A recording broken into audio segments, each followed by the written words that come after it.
Welcome in, everybody, to another week of F Buddies with Mike and Andy. Mike, Wendt, Andy Ferg. Of course, the F is for food. We are the food show you deserve. Thank you to our sponsors this week, Girolamo Group of Cross Country Mortgage, Ben Franklin Print Company, Twisted Fate Brewing in Danvers, Anthony's Roast Beef and Pizza in Tewksbury, the world-famous Cabaret Lounge, Route 1 in Peabody, Nick's Pizza Subs and Roast Beef on Essex Street in Beverly, Priority Capital, of course, making your world our priority, and new sponsor to the program, welcome, Mike's Amazing Mayo. What a fucking comeback story this is. Who saw that coming from fucking taking giant dumps on them online to now taking their fucking money? We did a solid 30, 40 minutes shitting all over them on this show. Yes, we did. And guess what happened? and now they're a fucking sponsor. See, kids, bullying does work. Listen, when you have the platform and you use it properly, you can get yourselves a fucking boatload of cash from a big company like Mike's Amazing Mayo. And gotta tell you right now, Mike, It's amazing. Your mayo, it's delicious. Fantastic. I've been using it on everything I could. I mean, you put that shit on everything? Mike's Mayo, your mayo has been in my mouth so much. You have coleslaw dressing, which is the chunkier version of your mayo. Blue cheese dressing, mustard. It's all amazing. Yeah, they got mustard, they got cooking oil, vinegar, all kinds of fucking shit at Mike's Amazing Mayo. We'll get to them later in the program. Andy, how are you? I'm all right. I'm kind of excited for this show. We don't have like any fucking real like important time-consuming topic. We can just fucking bullshit like we do. Like we're not promoting Ferg Fest. No, we're done promoting it. We're not going over it. We're not doing play. We're just going to talk bullshit like we do. Yeah. And also, I love the fact that we have lots of beef topics. Quite a few, yeah. These topics just seem to fall into our laps, don't they? Quick response in the Instagram chat. Thoughts on horseradish on a super? I think it's fucking fantastic. On a super, a regular, or a junior. Sure. I'm a horseradish guy. 3-way plus horse. Hello. There you go. Add an onion ring. Have a gangbang. Send it. Fuck yeah. We're doing a gangbang. Do it a gangbang. So where are we starting today? Well, speaking of a 3-way, Mike, I caught a little clip the other day someone sent to me. One and only Billy Costa from Kiss 108 and whatever the broad that works with him, Lisa. Sure. They were chatting with Dan from Kelly's Roast Beef, the inventor of the North Shore style roast beef. Kelly's, not Dan. Yeah, not Dan himself, but Kelly's is widely recognized by us and anyone with a fucking brain as the creator of the sandwich. Right. That's not up for discussion. Nope. In 1955, Kelly's invented this thing. The warm roast beef sandwich, as legend goes, there was a catering event that it got canceled, and they said, fuck it, we'll make sandwiches and sell them out of a hot dog cart, and boom, warm roast beef sandwiches. Warm roast beef sandwiches. So Dan the man's on Kiss. He did a little food drop over there for Billy and the boys, and whatever their fucking half-brain fucking Bostonian producer side guy, the idiot out back that has a microphone, pops on and goes, Dan, is your favorite, most popular sandwich a 3-way? Well, that's actually a really good impersonation of the guy because I did listen to the audio. I've been practicing. I can do him perfect. Hey, he's a mouth breather. I know these people. I am these people. He is definitely a strap hanger. Yeah, he's definitely he's one of us. Actually, a lot of one of us is around here today. And Dan said, we didn't call it a 3-way. It was sauce, cheese, mayo. Sure. Sauce, mayo, cheese. They weren't whatever he did. Sauce, mayo, cheese, sauce, cheese, mayo. Yeah. And he referred to me and us.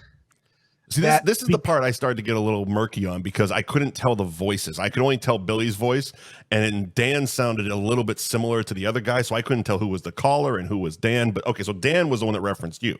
Dan's the one who referenced us and said, he didn't say me by name, but I know who he meant. The North Shore Beefs guys. Okay. That very passionate. And I love how people are so timid when they talk about it. It's they're very passionate. Yeah, we're something. That's the radio term for they're assholes. Do you know how many opportunities I've lost because I'm passionate? Yes. It's never been more clear than recently. I think it's this fucking podcast. Because, I am persona non grata when it comes to being on the radio. Oh, we covered that. You're very controversial. Although Joe Murray did let me on the air and promote Ferg Fest, but it was a short leash. Oh, that was very nice. Well, maybe Joe will come to one of our live shows in July. Yeah, that'd be nice. He'll come to Dom's. That's what I mean. Yeah, there's food there. Yeah, Cabaret. And their buddies. Yeah, also the Cabaret's in the same city he lives in. What are you doing? Be at both. Fucking be a man. Yeah, so Dan from Kelly's said, we didn't call it the three-way, and the North Shore Beefs people, i.e. me and the psychos I deal with, we're the ones that made the term very popular, and so popular that they had to change their menu to accommodate to literally say idiots. Three-way. Yes, their menu now says roast beef three-way. And now, again, I didn't invent the term. No, because that was something we started texting about it, and I couldn't tell if I was actually remembering it or if it was one of those Mandela effect things where you think you're remembering something, but it never happened. Because I could have sworn long before I ever knew you and the group ever existed, I definitely remembered ordering roast beef three-ways. Yeah, no, those existed long before us. Yeah.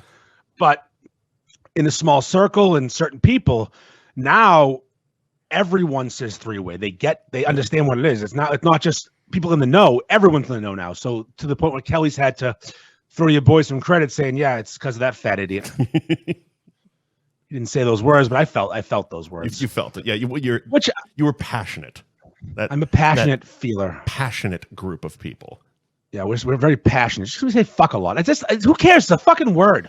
Seriously. State troopers are calling people cunts, which we'll get to later. Oh my God. But I can't even fucking be on your radio show. Holy shit! He had to read that in court. It is wonderful. Some of the quotes. In a court of law, he had to say cunt. He couldn't even spell it. I can't even fucking say fuck sometimes because I'm swearing too much. My Modern Butcher review is too edgy. You can't spell it. You have to say it. And he just puts his head down and goes, cunt. The greatest thing of all time. We're gonna get to that one in a few minutes. Oh my God, it was so good. We'll get to it. So I did enjoy being half-ass shouted out on the Kiss thing, but so I'm riding that wave, and I said, I'm gonna hit up Billy, throw the old DM to Billy Costa. Yeah, we had talked about this at the last golf tournament.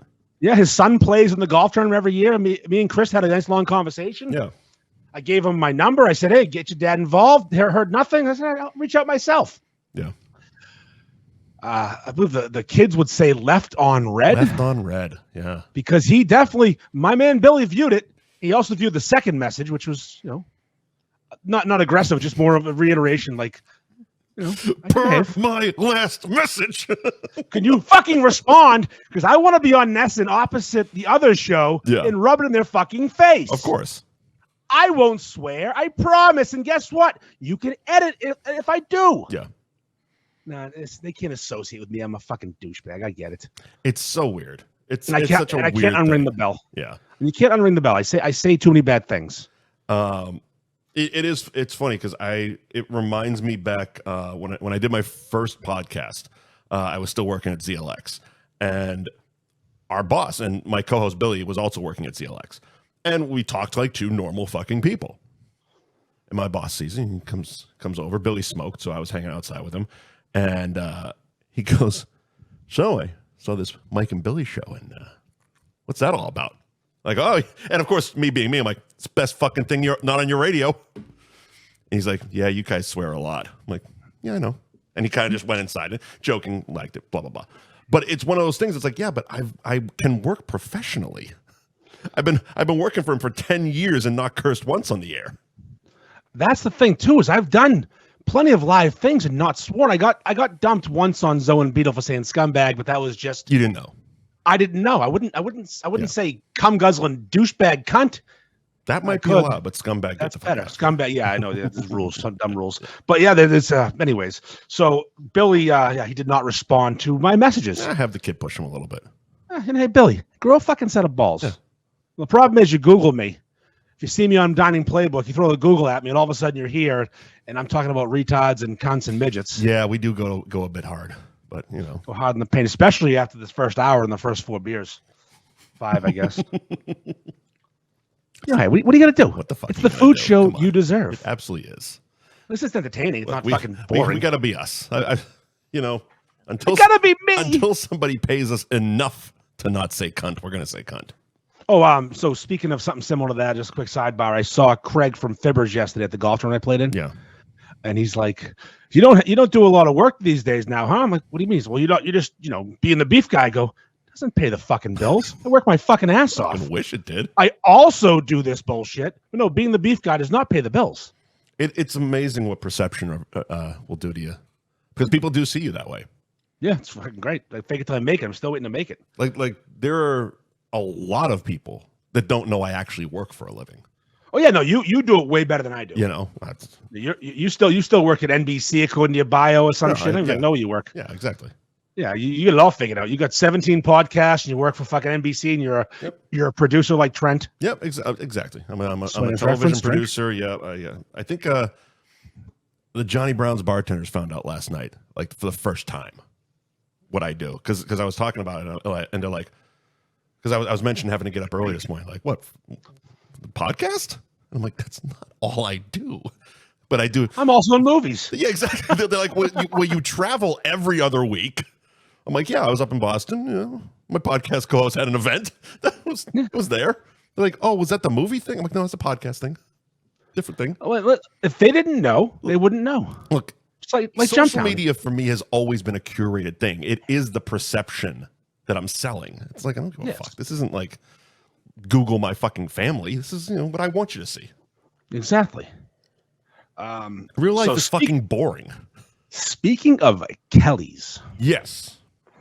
I was given the opportunity by Kelly's about a month ago to do a little collaboration. Oh, yeah? With them. Yeah, they wanted me to promote their big beef. They got big mass beef they got coming out. And big mass beef. And I listen, I have I'm not going to fucking lie. Yeah. I'm not going to lie.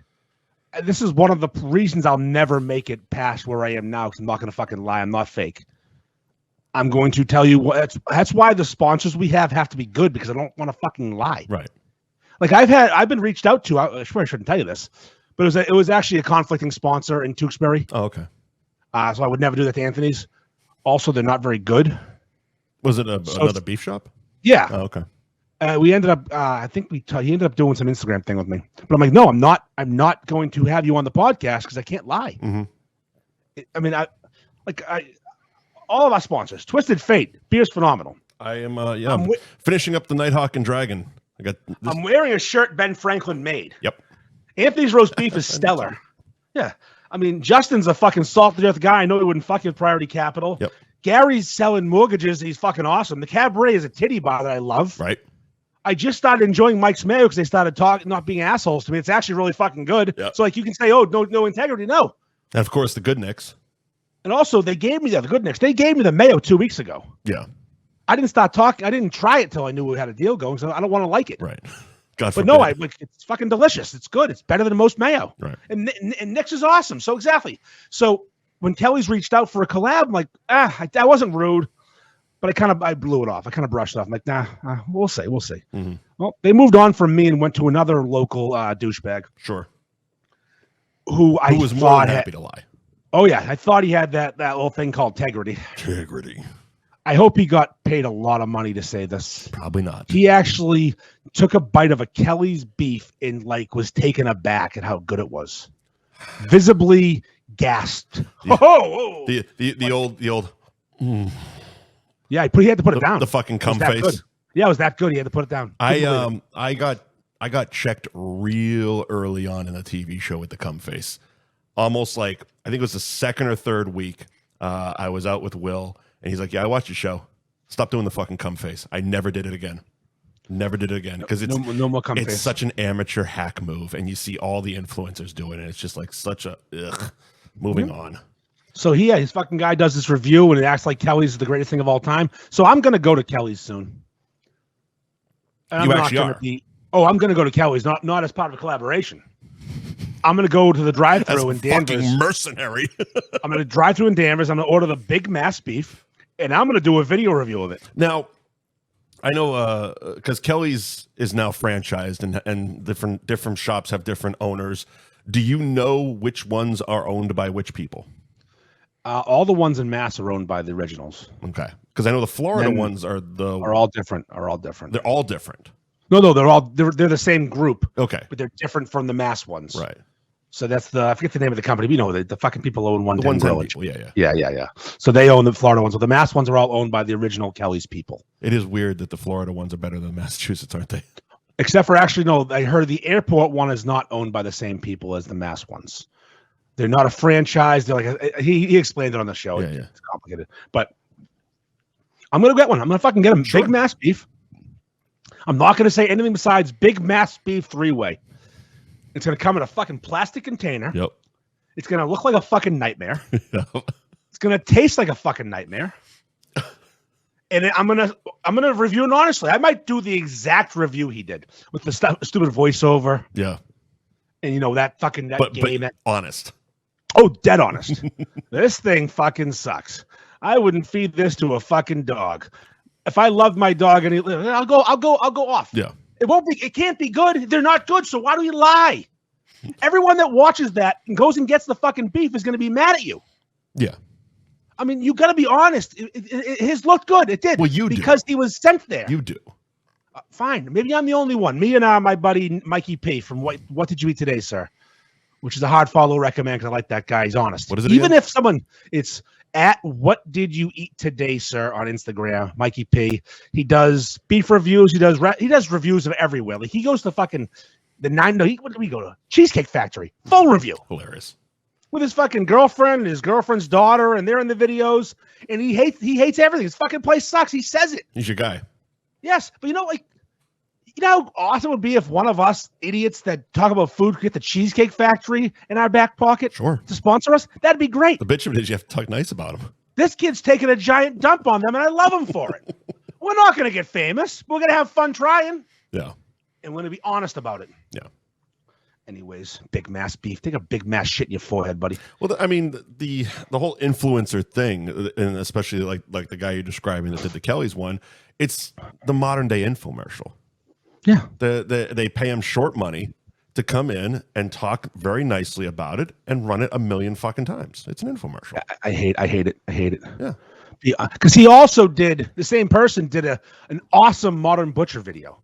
Sure. It was phenomenal. Yeah. The video got hundreds of thousands of views. He killed it. See, that's tough because you're giving the same review for two wildly different places. And they're in the same fucking town too. Yeah. Like the Modern Butcher, you wait in line. Like he went to the Danvers Kelly's and the Modern Butcher in Danvers. They're the whole line thing. The video was awesome. Mm-hmm. He's in his car. He's taking a bite. He's doing the voiceover. He's being truthful because it's for the best sandwich you can get. Right. But no, go to Kelly's, taken aback. He was just speechless over a fucking Kelly's beef. My God. Sit back in your chair. Just jerked off in my own fucking pants. I just came. This Kelly's fucking knuckle brown meat just made me come. Because the thing is, it's just a Kelly's beef. It's just big. Yeah, it's just more cheese and the same shitty fucking bun. They don't use onion rolls. It's a shitty fucking terrible bun. That's the kind of bun you throw across the fucking parking lot at a Seagull. Right. Like, fuck that bun. Bring your own fucking bun. And bring your own Mike's Amazing Mayo. I was just going to say, actually, Kelly's does serve Mike's Amazing Mayo. Well, at least they got something right. They do that. It's, you know why? I'm tell you why. Here's a little secret about Mike's Amazing Mayo. What's that? It's not that fucking expensive. They want to sell a lot of it. Yeah. And they know there's a hole in the market right now because some mayo companies are struggling a bit. Are they? So they're reasonably pricing their product. I was walking through the supermarket. Mayo's an interesting one for me because like I rarely use it. So like and fucking Publix always has to buy one get one, but it's like it'll sit there for 2 fucking years. It literally I've thrown out more mayo than I've used. But I used to have 2 mayos in my house. One's uncontaminated, gluten free. But I was walking. If I use mayo on toast, crap was like $9 or some shit for not even the big tub. Yeah, no, mayo's out of control. Mayo's 3 ingredients. What the fuck? It's oil, eggs, and vinegar. What the fuck are we doing? That's why these people are doing mayo. Yeah. They're an oil company. Well, there you go. They're a cooking oil company. They said, let's add some eggs and fucking mayo to that. Eggs and vinegar to that and make mayo. Yeah. So yeah, Big Mass beef can go take a Big Mass fuck off. Fuck them with their fucking knuckle. Their knuckle meat. Fucking knuckle meat. It's thick. It's a knuckle. It's not rare. Yeah. Just go order it and fucking compare to what this idiot got. I just hate that shit. Sorry, Nick. You're not an idiot, but I'm disappointed. Yeah. And I got tagged in the video. I'm not mad. I'm just disappointed. Yeah, he tagged me in the video. Oof. Again, I like this kid's I like him. I like his reviews. Yeah. He's good. Like that's what bothers me the most. If you're just going to be one of these influencer douchebags who lies, be that fine. But if it's not like it's fucking McDonald's. Yeah. It's Kelly's. Yeah. Like, and also McDonald's is delicious, so you're not even gonna lie. Well, I obviously haven't seen it, but I'm assuming he didn't do it with even a hint of irony. Oh no, it wasn't that's like a sarcastic. This is the greatest fucking thing. Which you can still be nice about it, but also be sarcastic and people wink, wink, nudge, nudge. You know what I'm doing here. This is phenomenal. This is a paid spot for me. Yeah, but yeah, it's not the same, but it reminds me of when Lisa from Modern Butcher did the Wendy's commercial. Wendy's sponsored post. It was Wendy's breakfast. Oh, I don't remember that at all. This was so long ago, but she got paid by Wendy's to do an ad. And I talked to her about it. I'm like, they pay you well? She goes, yeah. I said, okay, as long as they paid you well. Yeah. It was talking about, when you're a busy mom, you own a small business and you're on the go. Wendy's breakfast is a great stop. The hustle and bustle of being a businesswoman. It is not a great stop. It's the worst of the options. Yeah. Everyone knows McDonald's is the only choice. Right. And if you get a gun to your head, Burger King will do. But Wendy's breakfast, they put mayo on breakfast sandwiches. That's so gross. And the cheese and the mayo were indiscernible. Yeah. Just wetness and fucking slippery. It's just disgusting. Just a slippery sandwich. It's aioli and fucking cheddar. Give me a fucking sausage, egg, and cheese McMuffin, you dumb cunt. Right. Anyways. Speaking of losing followers. Fuck Wendy's. Fuck Wendy's too. Fuck Arby's too and their fucking dumb merch. Let's hit them all. We got Arby's to fucking kill. We got Kelly's to kill. Where do you want to go first? Bill and Bob's. Let's attack Arby's real quick. All right. I just have a quick opinion on Arby's. All right. So you sent me this picture earlier where Arby's is doing a collaboration with WWE. Yes. Beef Week instead of Bike Week, I guess. Is that what it means? Apparently. So I just realized that now it's Beef Week instead of Bike Week. I didn't put together the Bike Week thing. I was just so appalled by it. It is Bike Week right now, so I just assume that's what it means. Probably. Okay, so yeah. Arby's is doing Beef Week. We have the meats. Is it a boxing ring? I mean, it's a wrestling cowboy. It's it's whatever. Yeah, you're right. Yeah. Cowboy hat, Arby's guy. It's a horrible drawing. Yeah, it's bad. Third grade bullshit. Yeah. I mean, it's clear. Who the fuck is actually going to buy it? I was going to say it's for kids, but who the hell is going to buy this? People with Down syndrome. Because I guarantee you it's a WWE product, so the t-shirt's probably $45-$50 easy, possibly more. Everyone who buys that shirt makes them at night. They make grilled cheese at night. That's the only person that's doing that. And they love John Cena. They love John Cena. There we go. We're putting this shit together. We know who's buying that shirt. There's not a single man that's not sporting extra chromosomes that's buying that shirt. That is a retarded Father's Day gift. That is someone who might be undiagnosed Down syndrome, but they got it. So my point is, though, this is a $2 billion, multi-billion-dollar corporation. Yeah. What are there, fucking 400 Arby's across the country, probably? WWE is one of the biggest companies in the world. And this is the fucking garbage they put out. Yeah. I'm just some fat moron in his basement texting some guy who works for Barstool begging for a fucking shirt, and my shit is 10 times better than anything these fucks have ever done. The shirt you're wearing, the shirt I'm wearing. Fuck Kyrie. Fuck Kyrie. Apparently you can't wear that in the garden. Oh yeah, my boy Tyler did get almost booted out of the garden for that. He had to turn it inside out. Flipping around. Great fellow though. Hey, listen, it's the best. I mean, come on, they're gone. I have one double XL left. That's it. They're gone. That's the end of the fucking end of the run of those things. But they're massive companies, and they're just. Well, it is what it is. I think it's a matter of they know what it is. They know it's a shit shirt. Why the fuck are they going to put any effort into it? But they hired an artist. Sure, of course. Well, they probably got one on staff anyway. Do a shitty job. Okay, I'll do a shitty job. Thanks. We'll throw some. Look at the shadow. It's up on the Facebook right now. Yeah. The shadow. The design. I mean, this is. And I didn't even make this for 2 years because I sold out of yeah. This is like a throwaway. Yeah. That's a good one. Phenomenal. The one you're wearing is, of course it is, but like I paid for the design you're wearing. That was from Tallboy. Yep. Tallboy666 on Instagram, phenomenal artist and tattoo artist. I bought that off of him. Yep. Trig drew this for free because he felt like it. And then we know what happened after this one, right? Mr. Dave Portnoy from Barstool Sports saw this shirt and said, "Make me one with High Noon on it." That's right. That did happen, didn't it? Oh yeah, that happened. Yeah, after I didn't invent this design. It was a meme. It's a USA Drinking Team shirt. It's a bad day to be a beer. Oh, okay. I sent him that shirt. I said, "Make it, beef it." He did it, and then Portnoy, same artist. It's a bad day to be a nooner. Came out 2 weeks after this. That money train ain't moving that fast. I can still get on that bitch. That's right. We're still trying. So yeah, Arby's, you fucking suck. I think they definitely are doing something. There's a reason that they're pushing so much money out, because like the WWE collaboration, I've seen that sponsored fucking ads and posts on every social media for like the last 2 days. And there's one a couple blocks over from me that got all new redone lights, signage, the whole fucking deal. Like it looks like a brand new fucking shop, and it was looking run down for a while. Still nobody goes. Who owns who? Huh? Who owns who? Like, does Dunkin' Donuts own Arby's, or Arby's own Dunkin' Donuts? Or they're together? They're together? And Baskin Robbins is involved. Yeah. It's a whole conglomerate of shitty places that I wouldn't eat at. Dunkin' Donuts, not a place they can go fuck themselves. Oh, they do have a new slogan though, Dunkin' Donuts, which I like a lot. What's that? This is our Dunkin' City. It's only 10 years late, but it's still good. Yeah.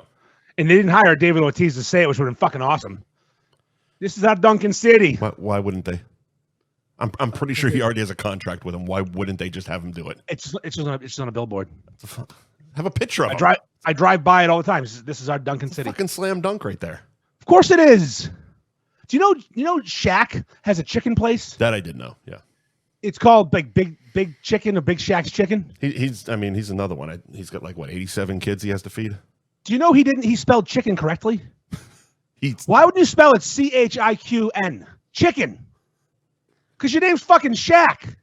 Chicken. That's funny. These ideas are fucking free, apparently. Here, free use. Take my fucking ideas. Big Shaq's Chicken. Oh, he had something to do with Papa John's too. He had the extra large pizza, fucking extra large pepperoni pizza, some shit. The Shaq pizza, some shit. Yeah, he's on everything. He's on fucking everything. The reason I know about Big Shaq's Chicken is I can't tell you, but something's a brewing right now. Not for me, but for a friend of ours. Oh yeah. Oh yeah, something's a brewing. We cannot get any more into detail beyond that sentence right there. But someone we know has got something cooking right now. And it ain't chicken. No. So he's got a nice lawsuit coming up with Shaq. So let's go with we got Kelly sucks. This influencer's a liar. Arby's merch is fucking garbage. Yeah. WWE is owned by some company in Dubai now, aren't they? No, they're owned by the. It's called TKO. They own WWE and UFC. Oh, so what's his name? That fucking cunt from UFC doesn't own it anymore? Dana White? No, he hasn't owned it for years. He's still the president, CEO, or whatever the fuck, the head guy of UFC. But no, it's owned by one company now. All right. Yeah. Takanabe Corporation. Oh, TKO, get it because they fight. That's pretty fucking good. All right, now let's get to more. We have more beef content, Mike. Jesus Christ, keep it coming. You know what else kind of sucks? The reaction. The reaction from people to a certain post at a beef shop. Okay. Was this your gay T-shirt or the other one? The other one. Okay. Gay T-shirt we'll get to afterwards. All right, this one then. A young lady named Madison, who goes by the name of My Gaping Masshole on Instagram. Good, you chose the right one. Congratulations. I didn't know it had gaping in there. Oh yeah, it's My Gaping Masshole. So you see, Kelly's has the Big Mass Beef. Yeah. But Bill and Bob's has My Gaping Masshole. They're all keeping it local. They got the Big Mac. We got the Big Mac. Yeah, their buns have seeds. Our bun, no seeds. So this young lady, I didn't know ahead of time that she was doing something, but eventually, like, she sent me a DM. This is what's going on. Yeah. And it's a picture of her, like, being all sexual on the table at Bill and Bob's. And I'm like, yeah, obviously I'm here for this content. Sure. You're wearing my tank top, dumping them out. Right. Yeah. Let's do more. Absolutely. So she posts this. She posts a series of pictures of her doing various things with a beef, wearing my tank top, and then the final picture in the slide is her flashing fucking someone. Route 1. That's Route 107 in Salem. Oh, it's a Salem one. That's the Bridge Street one. Yes, that's the. That's right. They're not Route 1 anymore. They're gone. Yeah, that one's gone. So that's in Salem. And she edited out her titties by putting my logo over them, which it's good for the gram. Sure. It's not good for the viewer. But don't worry. I got the real ones. Of course. Sure. Why wouldn't I? Yeah. Pretty good. The real ones, no. Yeah. They're real for sure. They're definitely real. Yeah. I mean, so I appreciated this content. I appreciate any and all content, especially when it's an attractive, and she is an attractive woman. Yeah. She's weird. Yes, she's fucking bizarre. Her page is banana land. Mm-hmm. It's a fascinating follow. She sometimes wears granny panties and walks around the woods. Like I don't she's bizarre. Yeah. But that doesn't make her ugly. Right. Nor does she's is she fucking 120 pounds in a size 2? No. But if you like that, you probably like children. Give me a little bit of thickness. I'm not looking for fucking to get lost in it, but a little thickness. So anyways, I'm looking for a page while you're talking. Yeah. You said my gaping masshole? My gaping masshole. Is there 2 P's in gaping? There's 1 P. That's gapping. That's just English right there. Well, I don't know. Is that there? It is. Yep. Thank you. Okay. Yeah. So she posts these pictures, adds me as a collaborator. Yeah. Which is a clear attempt at little follower grab. Sure. But it's good content. So I'm obviously smashing that accept collaborator button, even though I had no involvement in these pictures. My shirt's involved. She's going to a roast beef place. She's got a lot of North Shore Route 1 specifically content. Yes, she does. No, she's going for that angle, the North Shore stuff. Yeah. She calls herself Lana Del Revere, which I thought's funny because instead of Lana Del Rey. Great. Odd person, good content. Yep. Fine. We can both agree she's an attractive woman. So I would assume they had to close down the Bill and Bob's for this stuff. Otherwise, there's some really interesting customers in there. Well, here's the thing you're with Bill sitting and there having Bob's. lunch, being like, "What the fuck is going on over at that table?" So it's actually funny you should bring that up, and this was not planned. Yeah. So in her post, she shouted out Nondis Laganakis for being, the guy. We've done plenty of time on him. Right. A person with that last name, I don't know what relation he was to, what she was to Nondis, but that last name, so I assume there's a relation, came at her hard in the comments. Why? This is a family establishment. Oh my God. What would children do if they saw you laying on a table eating a roast beef sandwich with a tank top on? Oh my God! Come on. And our friend Madison just said, "Did you see any kids in the picture? There's no fucking kids in there. The place is a dead zone unless it's 3 a.m. No one's going there." Also true. Yeah. So, no, she didn't get special permission. She fucking took her top off on Bridge Street in Salem. Well, I meant the inside pictures. No, she just did. No, this girl's not an actual permission kind of girl. She just does what she wants. She's pretty funny. Exactly. So I appreciate this I think it's great. Now, of course, we're gonna get some hate from the woke, the pussies, the woke, the people who can't handle. But if you're still following me at this point, if you're one of them, almost 24,000. Hit it for a minute. Almost 24,000 people that follow the Beef's page. It's a little crass. Yeah. I can't even get on Kiss 108. It's how fucking. It's how bad it is. So controversial. Yes. But yeah, some people had an issue with her appearance. All right. I'm not going to name names, but I'm sure he's paying attention. If you are wearing a North Shore Beef shirt that I ordered special as a 4 extra large, like 4 X's before the large, right? You've lost the right to make fun of someone's appearance. I mean, isn't that what this show really does, though?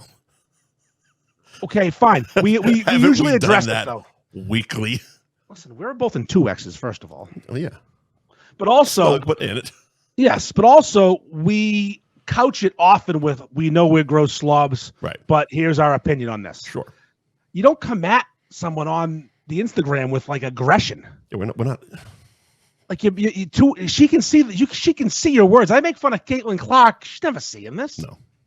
Like this fucking Sully fucking just comes at this chick in the fucking comments. Oh, fuck, I'll tell you. He knows. Yeah. I told him clearly to himself. He comes at her in the comments on 2 different posts, calling her gross. What are you talking about? You would not kick her out of bed. You would pay. You would pay. You would pay that. We've had this conversation. There are 3 types of women: would, wouldn't, and would pay. Yeah. You would pay for her. Listen. I wouldn't have to, but you would pay for her. Like, you're on pay status. I'm not. It's fine. Like you would. I'm not saying you would pay all the money, but if she walked up and said a quick deuce and I'll suck you off and I'll bend over, you're doing it. Quick deuce. At least you're checking your pockets. Yeah. See if you got $200 on you. Maybe you negotiate a bit, get it down to $150, 100, maybe but nothing less than a C note. If she offers up herself for a C note, Sully, you're fucking her. You're paying the C note.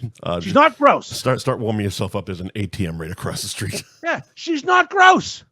Not gross. And then you go to the Facebook, it comes back at her again. Oh, Jesus. Settle down. Settle down, first of all. She can't see the Facebook. That was posted by me. Yeah. So I responded. I'm like, dude, I literally said, you're a fucking slob. Settle down. Like, we're slobs. We don't get to do that. Unless I'm fucking 225 and my head shrinks fucking 30%, I don't get to make fun of her for being gross because she's not. Right. If she's gross, fine. Don't say it because you are too. I haven't seen your dick in fucking 12 years. You're calling someone gross on Instagram. Settle down. Especially not like a celebrity, some fucking local girl who put herself out there trying to get some followers, get some because she has an OnlyFans. Of course she does. Yeah, you go to at my gaping masshole on Instagram. There's a link. You can pay. You probably do. And here's my theory. Not you, Sully. Here's my theory. Because this isn't the first time she's posted. Yeah. And I've collabed with her and we've done some friendly Instagram things. Sure. I think there's been a DM sent. Uh-huh. It was not met with either kindness or not answered. Left on red, like he got the Billy Costa treatment. He got left on red. I think that's just my opinion. I think he might have taken a swing because I know that's his type. Yeah. No, I do. That's in the wheelhouse right there. Right. That's what you're looking for. This little thigh thickness, cute face. Like, what are you else you looking for? You say the weirdest things to chicks that are as hot as her. So what are we doing? Swinging a miss in a DM. That's my opinion. That's where you're going with. And then to top it all off, she cost me followers. This one too? I lost followers because of her, which is fine because fuck you. Right. Unfollowing because like, what are you, gay? Scroll on by. Well, I don't care. That doesn't work either because you lost gay followers. I know. I lost people. I don't know how to win. How do you win when? So I collab on a post of the girl dumping her tits out. I lose followers. Yeah.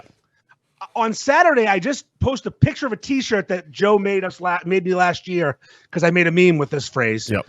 And the meme is, "It's okay to be gay and have a three-way." Okay. Double entendre, rainbow letters. It works. And also, in my opinion, and maybe I'm wrong here, it's okay to be gay. Last I checked. It's also okay to have a three-way sandwich or two guys. I don't care. 2 girls, 3 girls, whatever combination of people you want to mix in. I don't care what you do. Right. It's okay. It's none of my business. Like, since I've posted that picture and Madison's, fucking edited tits. Yeah. I'm down over 100 people. Mm-hmm. I've gained like 30, so I'm down like 80-ish cumulative. Yeah. But 100 people, over 70 because of the gay thing, had smashed unfollow. It's fucking hilarious. That's a multiple step process. And all I wrote was, if this triggers you, smash the unfollow button, which means at least 70 people were so offended. We're triggered and offended by the fact that it's okay to be gay. Yeah. I didn't say Happy Pride Month. I'm gonna suck a dick. I didn't do that. You did that I didn't last year. Yes, I didn't say you had. I just said because I wanted to see what happened. It was an experiment. Mm-hmm. I made it very benign. So if you're a real cunt, you're gonna unfollow me because the woke agenda and the fucking beefs are political bullshit. It was funny because I believe the comment you posted with it was last year. This T-shirt lost me followers. Yep, this year did again. Christ, it's a good yearly cleansing in June. I hit a milestone number. It's a 24th. Just a round number. I like round numbers. I hit 24,000 on the followers, and I'm like, I almost didn't post it just because you wanted to stay there. I knew it was going to cost me, but again, my stupid fuck integrity, and one of my favorite people in the world to drink with. Loves sucking dick. Mm-hmm. And it's a guy. Yeah. Okay? Gets smashed out by fucking he's a great guy. So much fun to party with. Guy you went to Ireland with? Yes. Yeah. And I'm sitting there going, if I don't like do this, like by me having the idea and not doing it means the terrorists have won. Like 9/11's fucking, it's my 9/11. Like I'm gonna censor myself because I might offend some fucking cocksucker, a non-cocksucker, let me rephrase. Some fucking asshole who thinks that being okay with gay people makes a political statement. I mean, it's June 11th, so it's like an upside down 9. There you go. Isn't Juneteenth coming? We can't. I better not celebrate that. I'll lose more followers because I'll lose the racist that day. Do it. I'm going to. Fucking A. Do it. I'm going to burn the fucking page to the ground. Fuck these people. If you don't, we're going to fucking do Juneteenth. How do you do it beef Juneteenth? Oh, we'll figure it out. We'll get fucking Eddie Murphy doing buckwheat eating a beef or something. Who knows? We'll make it fun. We're going to do Indigenous Peoples Day. We're going to do fucking You'll Pride lose the Italians Month. there for Columbus. What? Fuck them. Columbus is a genocidal piece of shit. We all know that. Look up Christopher Columbus. He's a fucking piece of shit. He's a bad person. He's worse than the guy who fucking thinks Kelly's is good. They're both Italian. Oh, fuck. Fuck it. Just so I but what do you want from me? You want me to be straight and post tits and ass? I do. And you want me still not good enough. Yeah, you want me to not support the gays? I do. We definitely have had a similar conversation about this exact thing because it probably something similar happened. The Heidi thing. The Heidi thing pissed people off. That was it. That's so weird. That pissed people off, and it's so fucking weird because it is. It's like that. It's bizarre because it is the straight white men that are getting really pissed off at this. Now I can see. All right, so I have unfollowed pages recently for their content that I was not there for. Sure. Little spicy content. All right, I'll give you an example. There's a page, I think it's called I Post Crashes. Ew. Car crash page. Yeah, I got the gist, yeah. Listen, yeah. I don't like seeing lethal car crashes, but I do enjoy a dumb guy on a motorcycle weaving through traffic and crashing the back of a car. I find that entertaining. I like the karma. Sure. But they started doing collabs with online OnlyFans whores who do way too much, way more than my friend Madison did. Mm-hmm. Videos, ass cheeks, the ass clap thing. Mm-hmm. Listen, I love those videos, but I don't need the question when I'm sitting next to my wife at 7:00 of looking at Trippy Bree clapping her ass cheeks. See, that's the thing. The difference between you and I here. You follow the pages. I follow. I post crashes. Well, that's just it. But even so, it's like your algorithm is so fucked up. All you got to do is hit that little search button, and it should all just pop up. All pop up. You don't need to actually follow the page. Or I go to Reels and scroll, and Reels knows what Daddy likes. Exactly. You don't have to actually follow the page. But if I'm just scrolling, I post crashes. Oh, you're actually on their page, you mean? Or I'm just scrolling Instagram, and it happens to pop up because it's timeline based or whatever, and it's not a fucking motorcycle crash into a wall. It's usually Trippy Bree. She's phenomenal. Look her up. Holy shit. Trippy Bree. Yeah, TRIPPIE.BRI, Trippy Bree. Of course it is. You're gonna really enjoy that one. Of course it's spelled that way. Little blonde spinner. Oh boy. Little spinner. Little blonde spinner. But she, again, I don't choose to see if I want to see her video. Sure. And I am well aware of her because she pops up often. But I don't. If I'm just scrolling the regular Instagram, I don't need to see it. Right. So I get that. I get that aspect of it. So when I post a Heidi video or a Madison video or any other chick, like Laura Mader's done some stuff with beefs. Yeah. But it's always to a certain point. It's not full fucking porn ass clapping. So and it's also beef related. It's you know what I mean? Like she's eating a sandwich and talking. This could also. I just thought of this. This could be a youth thing, meaning. Because there is, we talked about it with the Ferg Fest thing. There is that bit of like fuck Andy Ferg. Yes, that too. That type of thing. So, because you've posted stuff with women who are in the group, and it doesn't get this type of hate. Like you've posted stuff with Colette, or Tashi or Kay, and yes. doesn't get that type of hate. I think it is, Andy's branching out. Andy's becoming bigger than the group type of thing. He's got now he's got girls posing, and who the fuck is this guy? I think that could also be a part of it. Okay, yeah, that's probably true. It could be a little bit of it. There's also just the fact that they're closeted homosexuals. Yes, that's the thing, is they're gay. Yeah. But they hate it. They hate the fact that it's kind of like what I said last week, the rejection. When you hate your dick when it acts gay, it's kind of the same fucking thing, where it's like they hate the woman getting naked for you, but they also hate the gay shit. So they're just unfollowing across the board because what do you like? What do you want? So I said it's okay to be gay, so be gay. Just want to sit there and cry and punch yourself in the dick in the mirror. It's not okay to hate the people that I'm just fucking searching for content, man. Yeah. I'm out there fishing, bro. I fucking shared a video from 2 years ago of the chick with the huge mouth today because I was looking for some positive fucking content. So I'm losing people every fucking day because I can't do anything right. Oh, you fuck the homos, you fucking woke piece of shit leftist. Yeah.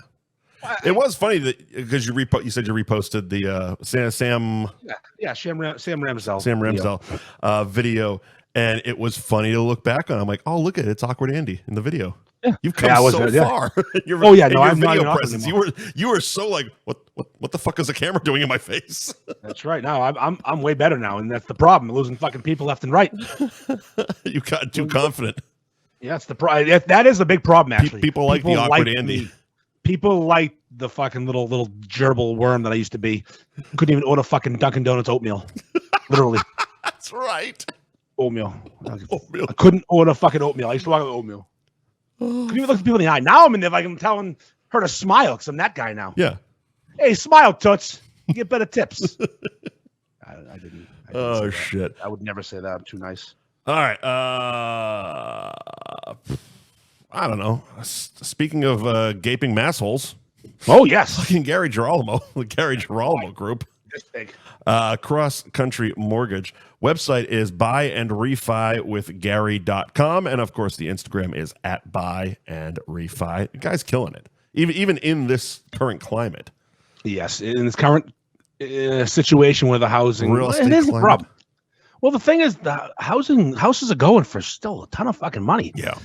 And these people they're taking our advice. They're fucking the rate and marrying the house. It's about time they start listening to us.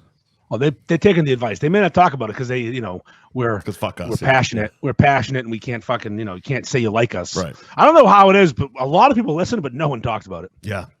It's weird, isn't it? It was. I do get an email from a guy named Ed though a lot. He's a real big fan. It was weird because Will doesn't listen, but he found out about FergFest from a guy at work that does listen.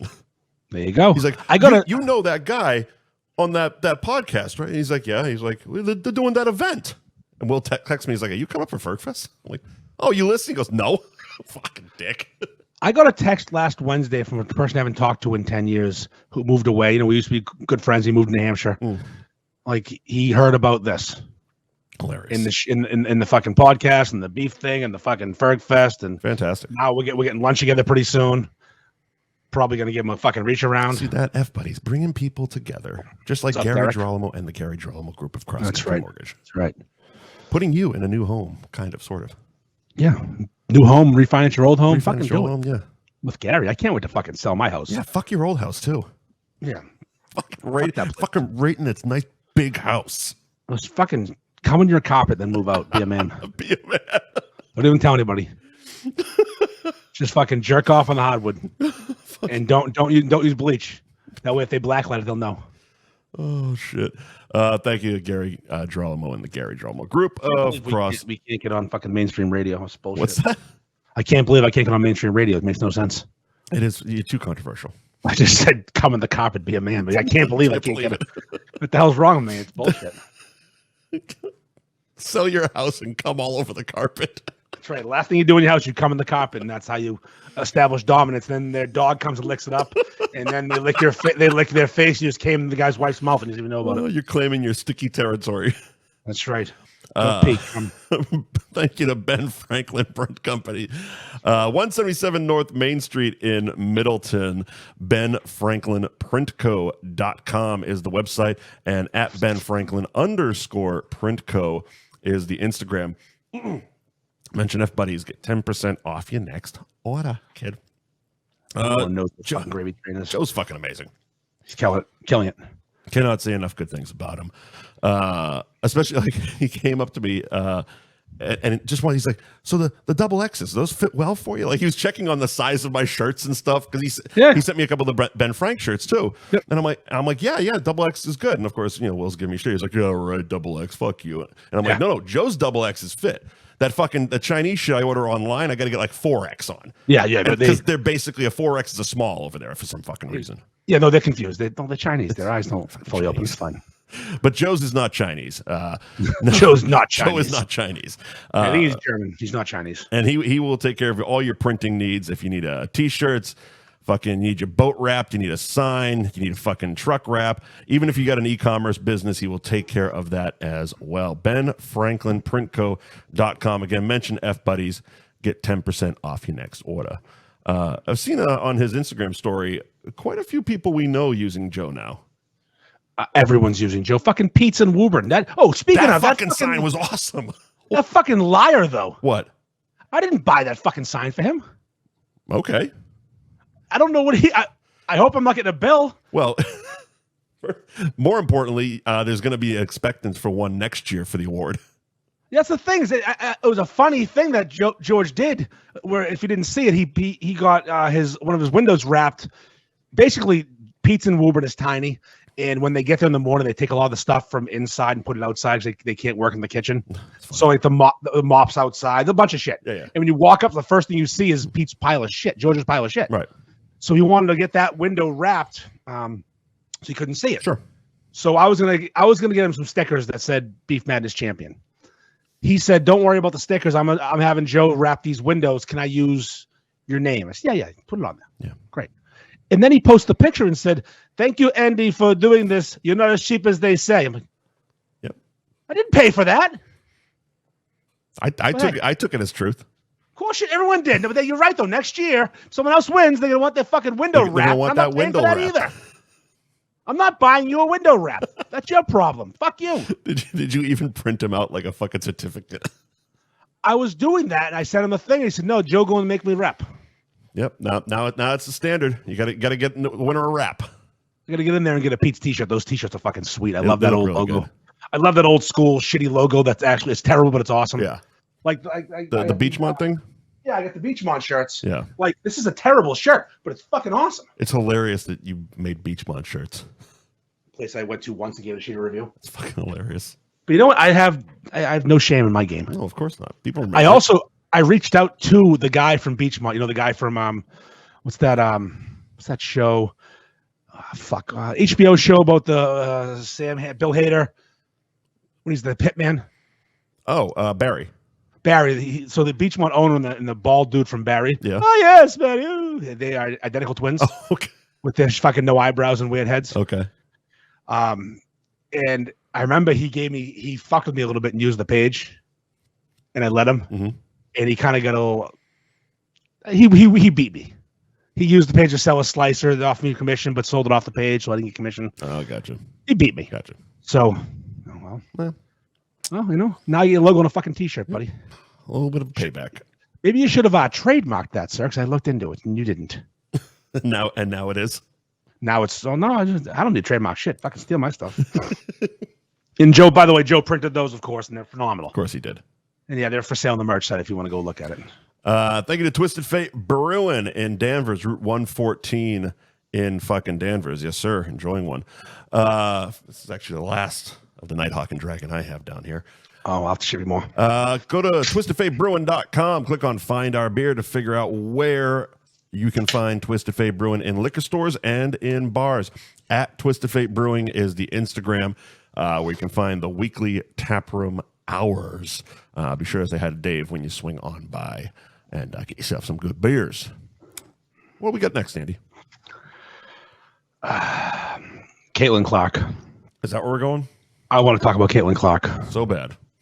I really want to talk about this poor, abused, bullied woman. God, they need to calm the fuck down. What is wrong with the WNBA? They just don't know how to handle any of the PR with her. Now I know. Okay. Here's the thing. I know it's easy to go to black white thing. It's easy to go to Larry Bird. Sure. And that's where I'm going to go because it's easy. It's also accurate. In 1980, the Lakers and the Celtics drafted Magic Johnson and Larry Bird. They were college rivals. Yep. They were both really good. Came to the league at the same time.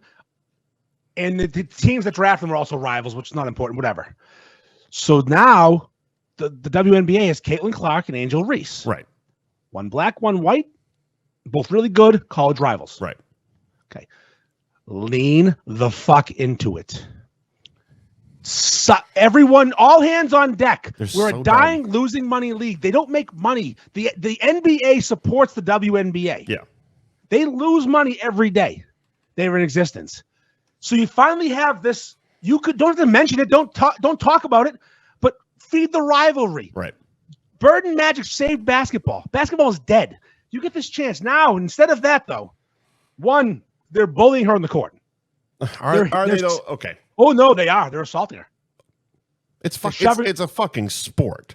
When the whistle's blown, it's not actually playing the sport, and you get knocked in your ass every game because some fucking, as Don Imus would say it. One girl got picked up by a team. I forget her name. Which I should have sent it to you. Yeah. She was out of the league for 2 years for being a cunt, being an aggressive asshole. Like she was fouling, hurting people, assault charges. They brought her back for the Caitlin Clark game. What'd she do? She started assaulting Caitlin. Honestly, I kind of love that. The fucking WNBA is hiring goons now. It's just fucking old-time hockey. But why wouldn't you? Here's the thing, though. Is Caitlin Clark the biggest asshole of all time? Ogie Oglethorpe out of prison for the fucking game? Pretty much. Literally, she's Ogie, yes. Like this girl, she's getting, picked on during the games. Picked on. During the game in the field of play, we'll say, on the court. Yeah. Like getting elbowed, pushed around. When the whistle blows, she gets shoved. Sure. Her teammates do not back her up. They don't do that thing like in hockey. You get pushed down. Guess what? Here comes fucking Milan Lucic with a fist gonna hit you. You were his wife. Someone's getting hit. Yeah. But these girls aren't doing this. No.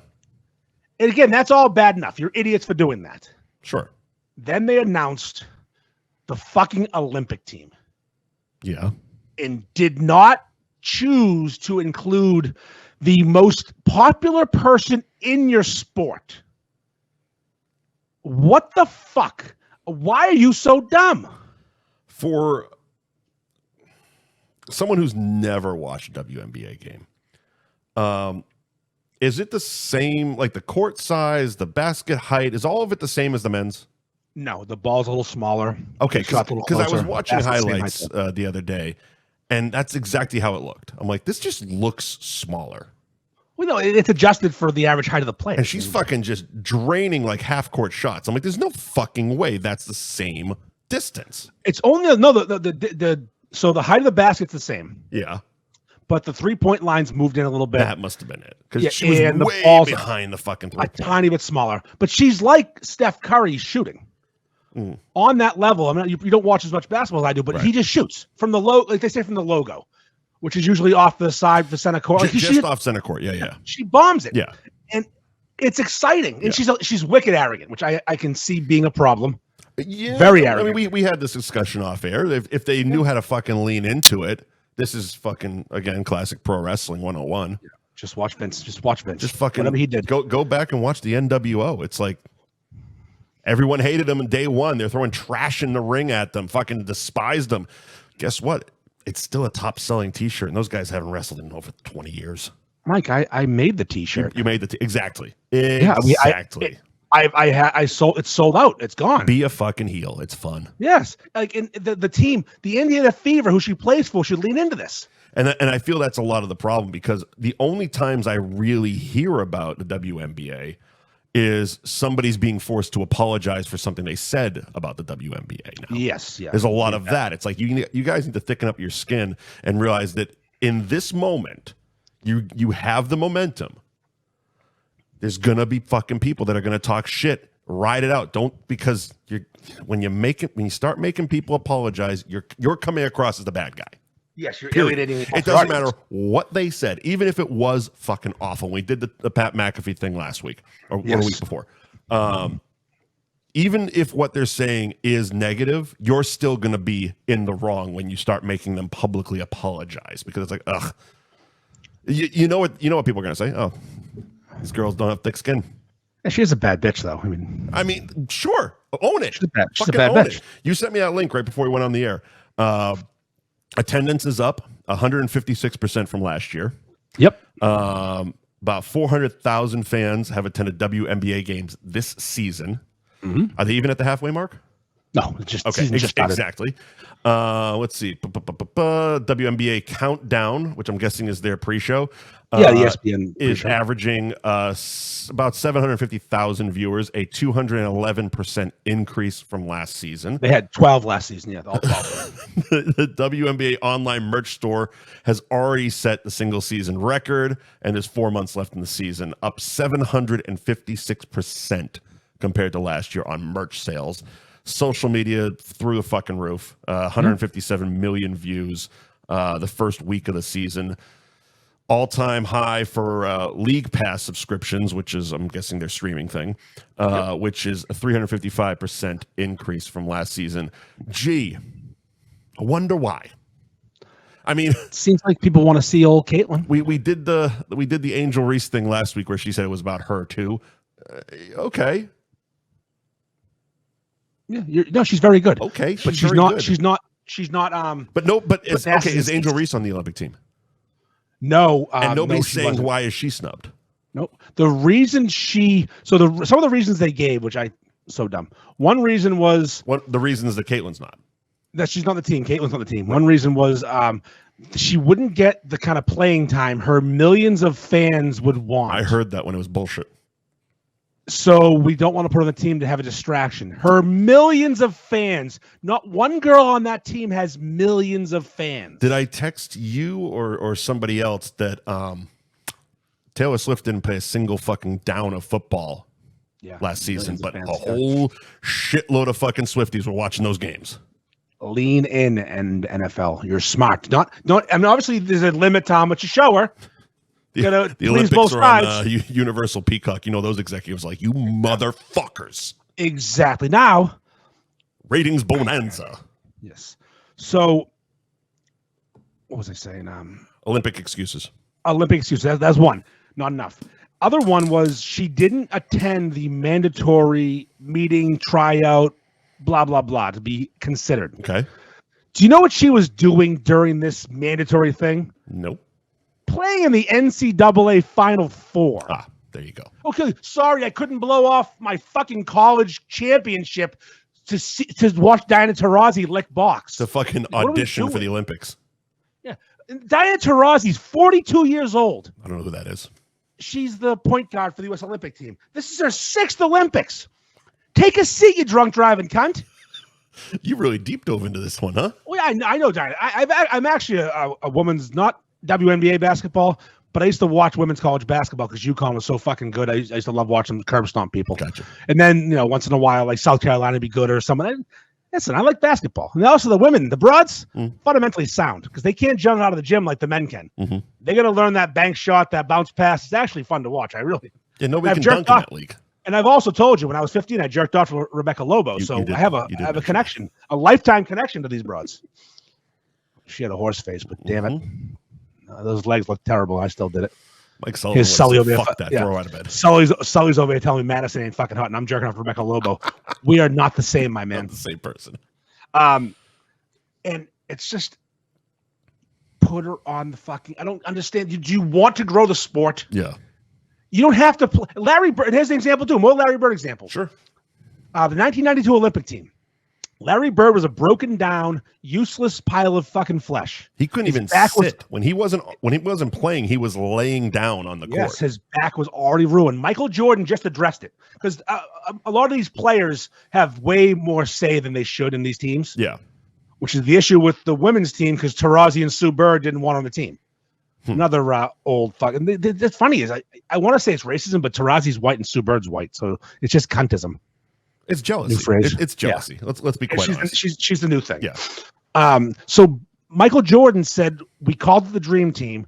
We can't not have Larry Bird on the dream team. I know he's hurt. He's not what he once was. Bird was hurt. Magic had already retired from the HIV He already had thing. AIDS. Yeah, he had the AIDS. And they're like, no, fuck that. Fuck him. Fuck his AIDS. Just bring him on the team.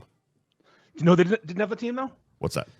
Isaiah Thomas didn't make the 92 Olympic team because they hated him because he was a cunt. Yeah, yes. He was a cunt. It was a 30 for 30, I think, on them. I definitely watched something recently on that whole dream team, and yeah, they definitely did not like him. Well, he's a cunt. Yeah. But I don't, holy shit, that's been documented in so many fucking things. They even covered it in Winning Time. I don't understand, like my wife, her theory is that like people have video of Caitlin Clark like hurting kittens. Not hurting. Like she's an evil person. Yeah, like, there's some deep dark secret that it just isn't being revealed yet. It just can't. It can't be that she's a little arrogant and she's chirpy. She's the best player to come out of the league in years. And also, I hate to be this guy that's going to say it, but I'm going to address it. Yeah. She's white. Mm-hmm. White people in these leagues are fascinating. And people buy jerseys. Now you already have the black audience. Well, I was going to say again, I don't watch. Is it the same diversity, for lack of a better term, as the men's NBA? It's majority black. Mostly black. Yeah. I mean, there's some white players, but there's not a ton. Gotcha.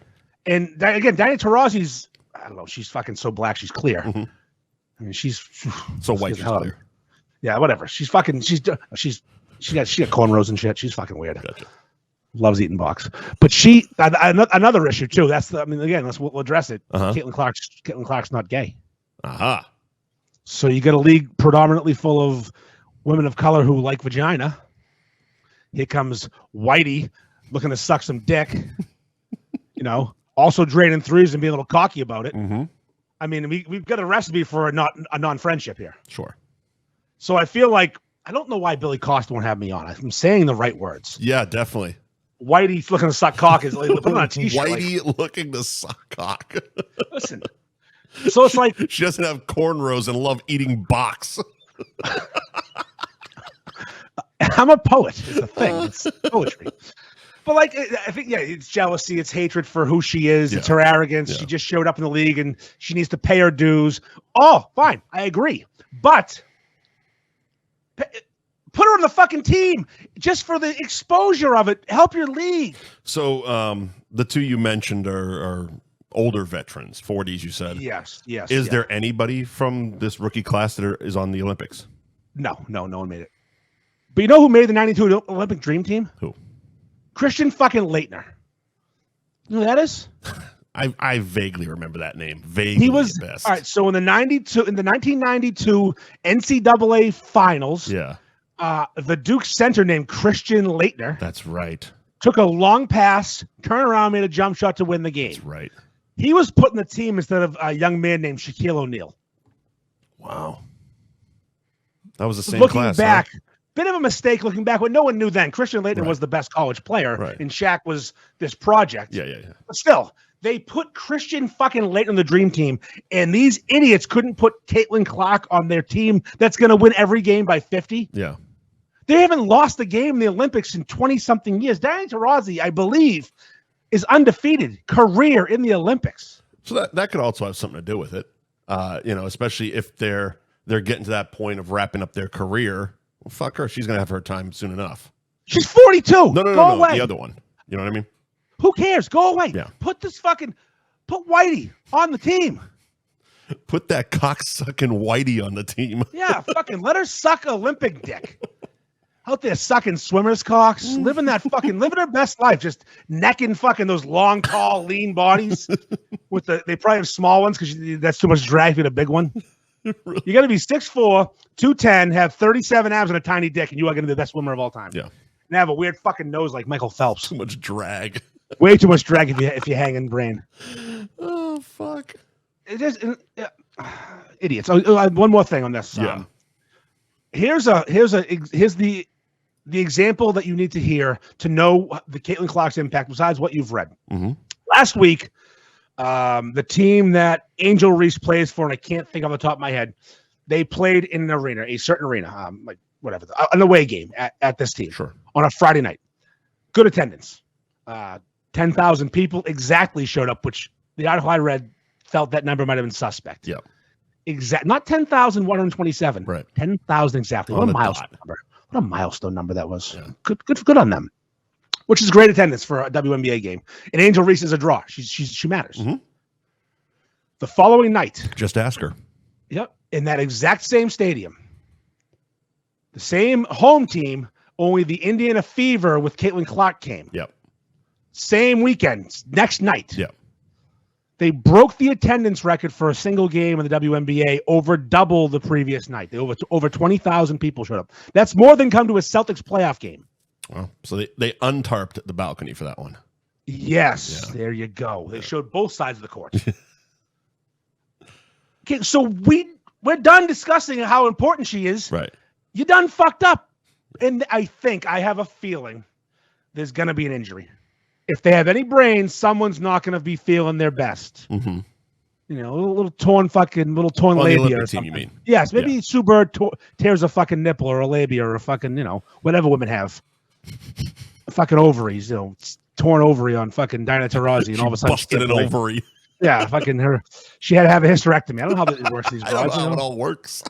42 years old. That's prime time to have a fucking thyroid issue. These women don't know athletes. what's She going went through menopause. Fucking, she's sweating everywhere. Hot flashes, cold flashes. We don't know how to deal with this. Just shit. get her off the team. Yeah, fucking kick her off. She's through menopause. Diana Taurasi menopause off the team.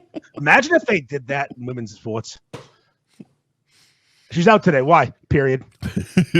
Bleeding everywhere. It's one of those things that there would be so many of those fucking mouth breathers. I told you so. Can you imagine, This is why we can't have a woman president too. First day. Well, she's out today. Heavy flow. It's the first day of a period. She's got to wear a tampon and a pad. We can't risk that on the floor. And then it's not showing Uda Pippig running the marathon, shitting herself and bleeding as an example. What are we going to do? We can't have this repeat all over the floor. Just losing all bodily functions. Just fucking Uda Pippig's the example. There's the worst case scenario of an athlete. She's having diarrhea in a period, and she's not prepared. Because you don't know when that's coming. I've learned, I'm not a woman, but they don't have a schedule. Right. You can just be out there, center court. Go up for a rebound. Spread your legs a little bit and just blood. Goes up, pulls down a sick rebound, gush. Well, especially, okay, listen, not to, as I do know a lot about this topic. I do not. If you're on birth control, you're kind of on schedule. Right. It's pretty much guaranteed. Right. But these women, they mostly lick vagina as their occupation for sex. Sure. They don't need birth control. You can't get pregnant. Boys and girls, here's a lesson. You cannot get pregnant with oral sex with a woman. Right. Even if you don't use dental dam. There's no cum in your tongue. Just write that on a t-shirt. So these women are not on birth control. How are these radio shows not allowing him on there? I guess if they're not going to have me on, I'm going to go for it. No cum on your tongue. There's no cum in your tongue. Your tongue can't ejaculate. The strap-on's not shooting ropes. And if it is, you paid extra for that. Yeah, we want to have this guest, Andy Ferg. He's a big North Shore Beefs guy. He spent 20 minutes talking about period blood and cum on tongue. Well, listen. But it's a food show. Don't worry about it. Yes. Listen, you're eating.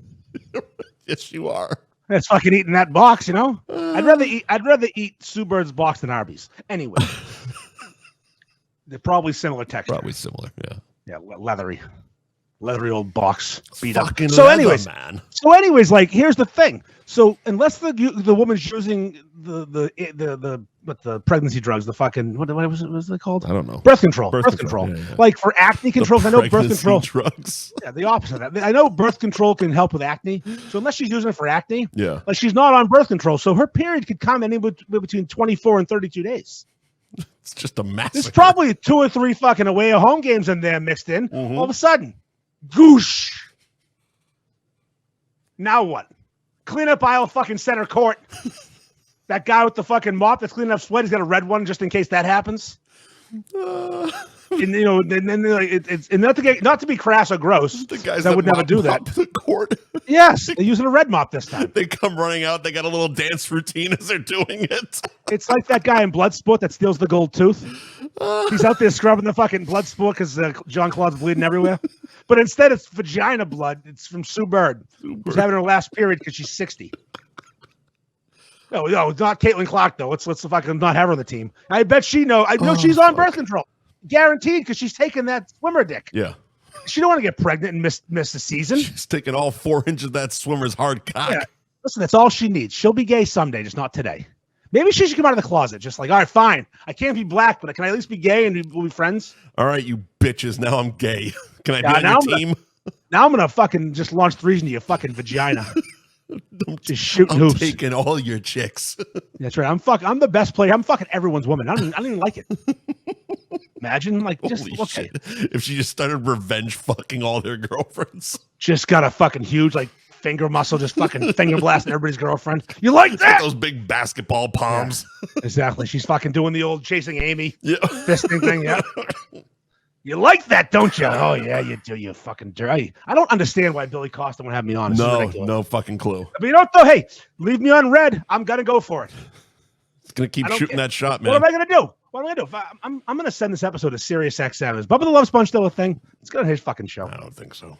Anyways, so speaking of, we can move on from fist fucking lesbians and sucking swimmer dick, which should be a great chapter on Spotify. Yes. What's the topic going to be? Fist fucking lesbians? What were we talking about dick? last week that we were convinced we were talking about it enough and it never ended up being a chapter? They might actually be AI in us right now and figuring it out. So it was towards the end of the show. I forget what it was. It was black. It was tranny dick. Tranny dick. Yeah, we'll get there. We'll get in there in a few minutes, actually. Yeah. All right. So similar topic, different sport. Put that in quotes. Oh yeah. Someone else has been left out of an event.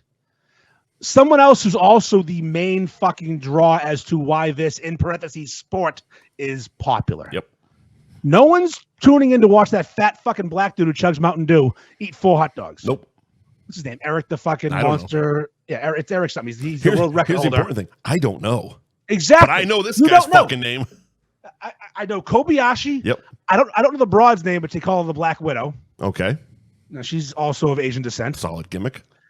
And I know Joey Chestnut. Yes. The most famous eater of all time. Yes. Badlands. Yes, Badlands. Danny Snyder in the chat. Thank you, Danny. Eric Badlands. Booker. Eric Badlands Booker. World record holder in Mountain Dew chugs. Great. But he's not a great hot dog eater. Not a hot dog. So Joey, our friend Joey, who I've interacted with before, actually. Oh yeah. He did not leave me on red. We interacted. Yeah. I tried to add him as a collaborator because I had someone Photoshop a beef in his hand when he won the. Oh, I remember that. Yeah. Yeah, and I tried to add him as a collaborator. He's like, nah. We had a good conversation. Nah, son. Nice. Yeah, sorry, I'm not getting involved in your weird shit, but hey, thanks. I have actual sponsors. Yeah, he's got a good one right now. It's fake meat. Apparently. So it's so fucking good he's not competing in the thing that made him a thing. So apparently Nathan's wanted to get him as their exclusive guy. They wanted to pay him.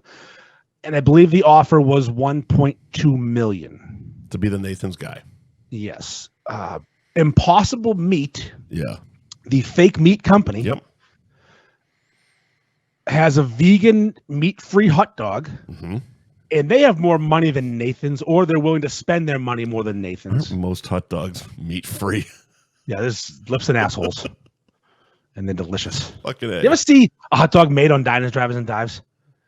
There's ice involved. There's fucking weird cuts of meat. There's a case. It's disgusting. Like you turn the channel. I've never seen a hot dog. I've seen plenty of sausages, but I've never seen a hot dog. No, I would assume it's wildly different. Just based on when you cut into it, what the fuck is on the inside? Here's a buffalo chopper. Buffalo chopper. Which you have to add ice because it'll gum up. Oh. It's a whole thing. Yeah, I want my meat to gum up. I don't need to see that. Yeah, Caitlin Clark loves hot dogs, by the way. She's actually taking a spot, I heard. She's going to eat all the hot dogs that day and yell down in New York and chug some cock. And call women dykes the whole time. It'd be awesome. You like that? Like I couldn't loud out. Like super aggressive, only attacking the women in the crowd. Yeah, that's right. Just like fucking landfill and beer fest. So Joey is no longer competing in the thing that made him famous and the thing he kind of made way more famous. Right. Kobayashi started the trend, but Joey has brought it to the next level because he's signed an exclusive contract with Impossible Meats and Nathan's is butthurt. Yeah. So it's funny because when the story first came out and it's just the headline of Joey Chestnut banned, big fucking red letters, banned from the Nathan's hot dog competition because he signed with a vegan hot dog company. Your brain immediately goes, so they're kicking him out because he's vegan? And then once you actually get more info, it's like, oh no, they're just jealous little cunts. They're butthurt. Yeah. Again, another one. How much did the fake meat offer him? I don't know. I didn't get that far in the article. I mean, more than 1.2, I guess. Yeah, it had to be at least double because it needs to be a huge difference in money for you to be listen. For you to not do earlier, what you literally do, and also, but like to lose your integrity. Yeah, it can't be a free sandwich from Kelly's. It's gonna have a lot of zeros to sacrifice the integrity. Right. Listen, you give me what's the number? $50,000. All right. I'll do an Arby's ad. And I will address it. They paid me a lot of money. Eat Arby's. Oh, you'll have plenty of those hashtag ad. Yes, but listen, I'm not doing it for a fucking free sandwich or $100. I need to be compensated to lose what is my thing. Andy will shoot the spot all fucking blinged out, like have Arby's knuckled across it. Yes, Arby's on gold teeth. Yes. I'll go and look like Guy Fieri. I'll do it. I don't care. $50,000 is my number right now. Okay. 10 grand. I'm saying no. Now, Kelly's 10 grand. Yes. Arby's 50. Well, yeah. Bill and Bob's. They can afford it. Bill and Bob's 5 grand. There you go. Although I'd probably do Bill and Bob's for 1,000 because you know what? You give me a Bill and Bob's beef at 2 a.m. and I'm drunk. There you go. You're the best commercial you'll ever see in your life. You'll need a lot of bleeps. It will not be allowed on the radio. Billy Costa will hate that commercial. She just answered the DM, Billy. She just answered it. Now you're a thing on our show. Now you're a thing. Here's the thing. We've found out this week that bullying works. So you'll be on Billy's show by the end of the month. I better be. I'm gonna you know what? I'm gonna start texting my fucking fisherman boy again. Charlie, they're all scared. Yeah, you really went hard in the paint that golf weekend. Give me his number. I'm texting him right now. They're all so scared right now. Like, imagine if you were Joe Murray, Billy Costa. Was so aggressive. It's like, hey, what's up? It's Ferg. It's like, who? Yeah. Well, he follows all my stuff. Yeah, but he doesn't know you're texting. He just probably doesn't know your name. Yes, no. Listen, I wouldn't have bothered him if I didn't feel like he actually knew me. No, I know. No. Like Billy Costa has no clue who the fuck I am, but he knows who I am, but not like to that extent. Right. But like, I just imagine being Billy or Joe Murray or fucking Charlie Moore or any one of these local celebrity-ish people, I guess we'll call them. You've dove into the Phantom's DMs too. Yes, you've been left on red there a couple times. But that's their social media person. Yeah, I hit Billy's personal. Right.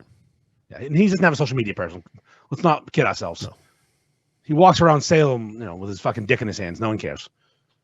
So, like, imagine looking at your phone and seeing a text from me. You're like, oh fuck. Like, if you're one of these people who does not want any part of me because I'm passionate. You got to imagine some of them have just been waiting on the day. And it's like, oh, it finally happened. God damn it. And now everybody has those red fucking notifications. So it's like, oh, he knows I looked at it. Yep. I've got people left on unread. And I'm real good at responding to DMs, but not some people. My problem, I'm super OCD about notifications. No, if it's someone who doesn't follow you and you don't open it. Oh, no, I just meant like text messages or fucking, stuff like that. It's like I'm super OCD. Like if I see that red dot, it's like I have to open it up. Of course. But yeah, so I think that Nathan's will grow a brain and put their butthurt attitude away and allow him to wear the fucking Impossible Meat shirt and get involved. And if he's real hot dogs, who gives a fuck? Isn't this kind of the best thing they could have done? I mean, Jesus, last year, I forgot what day it was on. I started fucking dumping it into the fucking group chats, all this stuff. I was the hot dog group. Yeah, I remember how it was on the 3rd. Yeah. I didn't know what fucking day it was. I just saw it on TV. I'm like, oh shit, they're doing it on the 3rd this year. Nope, it's a 2-year-old repeat. It's raining in New York right now. And also, it was funny because that was like a famous year when the Darth Vader guy came out. Like, I was texting him like, "There's a fucking guy with Darth Vader costume." You're like, "Wait a minute." That was last year. I had that Photoshop last year. Yeah, but isn't this the best thing they could do for fucking marketing their fucking hot dog eating contest, which is in like 3 weeks? Like, oh, let's gain a lot of fucking traction. Every fucking media outlet's going to pick it up because it's such a goofy fucking story. They banned literally the guy who basically made this fucking competition.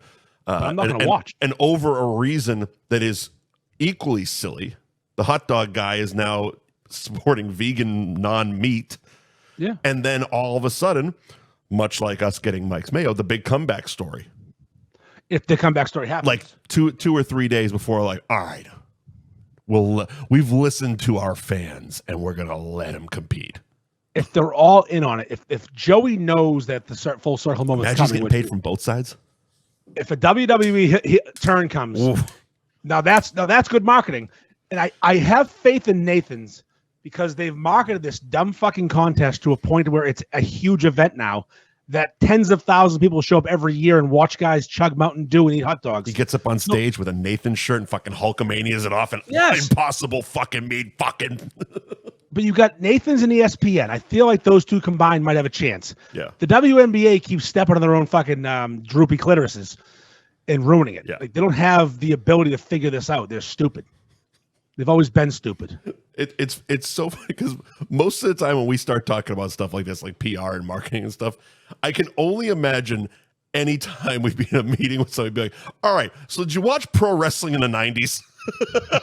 Because I know exactly how to fix your fucking multi-billion-dollar company. Listen, I haven't done anything with it yet, but I do have something on the come up soon, and it's going to be a marketing thing. Yeah. I've talked about it before. I'm starting a marketing little thing, and I haven't. Again, we have a partner and whatever. But yeah, the pro wrestling of the '90s theory is going to hold water at all times. Yeah, and also got a theory on commercials. You ready for it? Go ahead. No one watches them. No one cares. No. Put your product on the screen for 30 seconds. I will see it while I'm fast forwarding. Yep. Just write the name and show me a picture. Yep. You don't need spokespeople. You don't need the State Farm guy. I don't care. It's funny. I don't watch your commercial. We have the TVs on at work, and you know, commercials are just fucking insane. They're either just bad or completely what the fuck am I watching type of shit. And there's a guy at work that wants to point out every single goddamn one of them. You believe this? You believe this? You believe this? And I'm like, yeah, nobody watches commercials, guy. These are just fucking right out of film school fucking geeks that are trying to make their short films because who gives a shit? And yeah, they're just flashing the logo out in the end. Ma and Pa kettle in their fucking hot tubs on the side of a mountain have nothing to do with dick pills. But goddamn it, we're going to show it. So my wife likes to talk about commercials during shows. If I'm watching a show on like Hulu that has commercial, I can't fast forward through it. Yep. Like if I'm watching Shagoon or The Bear, I have commercials. I can't help it. Same. So for that 2.5 minutes, I'm on my phone. Exactly. I'm texting you. I'm texting my group chat. I'm looking at video. I'm not watching commercials. I don't want to watch them. First ad pops up and holy shit, Mike's at Johnny Brown's. Exactly. So it's again, I'm scrolling beef page. I'm doing admin shit. Yeah. And she's like, I'm not watching the commercial. No. Look at your phone. Do the crossword puzzle you've been doing all fucking day. Go do Wordle. Don't watch commercials. Anytime I've shared a password with somebody, usually it's within a day or two. I get the text message. Why the fuck do you have the commercial one? I'm like, because I'm not paying $5 extra to not watch commercials. I have ADD and a fucking cell phone. I can take a piss. I can go get another beer. I can do absolutely nothing and scroll on my phone. I don't notice commercials. I really don't.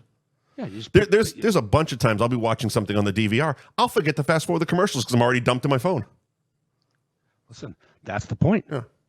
That's the fucking point. We don't watch commercials. Nope. And if you do, I don't need fucking Vern Schillinger from Oz telling me about car insurance. I don't care. It's almost gotten to a point where commercials have gotten to a point where you almost don't. It turns you off for the product. Yes. It's like, well, I'm definitely not buying this. You have annoyed me today. Commercial. Yeah. Mike's Mayo with their fucking George Costanza commercial. You haven't seen that one yet, have you? I haven't seen that one. So it's me and Costanza right now, the spokespeople. You made it win. It's me and Jason Alexander right now. That's actually fucking hilarious. Are the two of Mike's Mayo spokespeople. It's fucking hilarious. They got billboards, George and Andy. It's the group. Jesus Christ. And don't you worry, I'll be leaning into that hardcore. because we have a. Speaking of commercials not working. Oh, okay. Thank I you. take a piss. Fuck. Thank you to Anthony's Roast Beef and Pizza in Tewksbury. Son of a bitch. Got a burp stuck right in my goddamn throat right there. Thank you to Anthony's Roast Beef and Pizza in Tewksbury. 1921 Main Street in Tewksbury. And the website's right by my phone. Anthony'sTewksbury.com is the website where you can order online. You can pick up gift cards. You can check out their catering menu and join the loyalty rewards program. Instagram is at ARB Tewksbury. And as far as restaurants go, they actually do one of the best Instagram pages. The food porn is on fucking point. They're also big Jumptown guys. They got his favorite chef thing.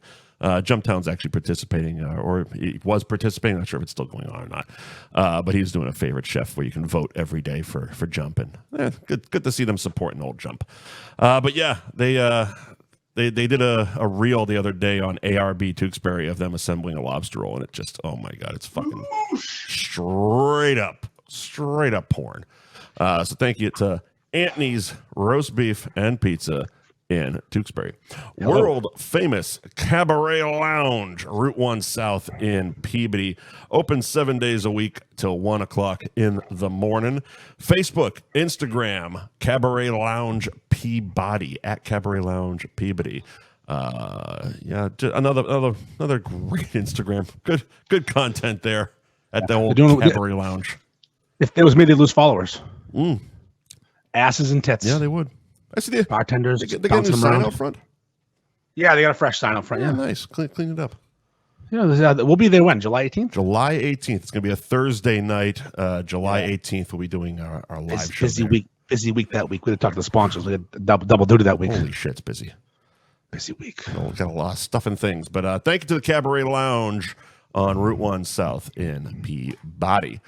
You do Nick's and Priority Capital. Why I go piss. Did you already do Mike's Amazing Mayo? What? Did you already do Mike's Mayo? No, they're up at the Priority Capital. I'll be back by then. All right.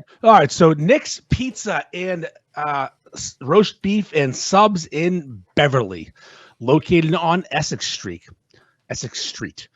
Also known as the Good Nick's, the other Nick's, fake Nick's, some people call it. Not the original OG Nick's on Dodge.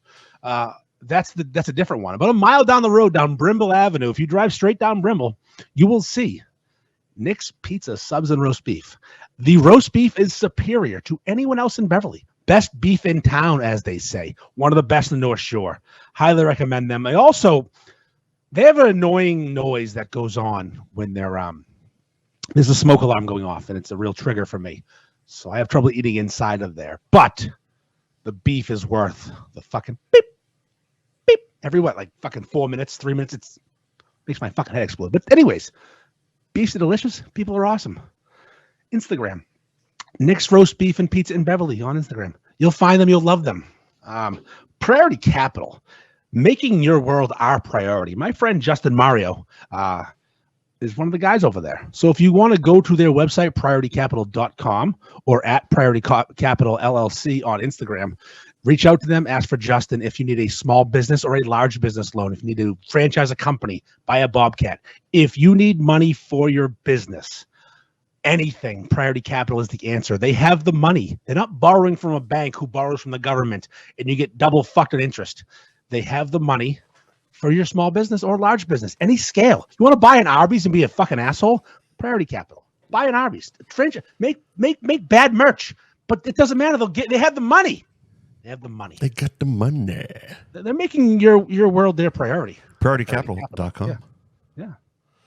Mike's Amazing Mayonnaise. Wow. Comeback story, huh?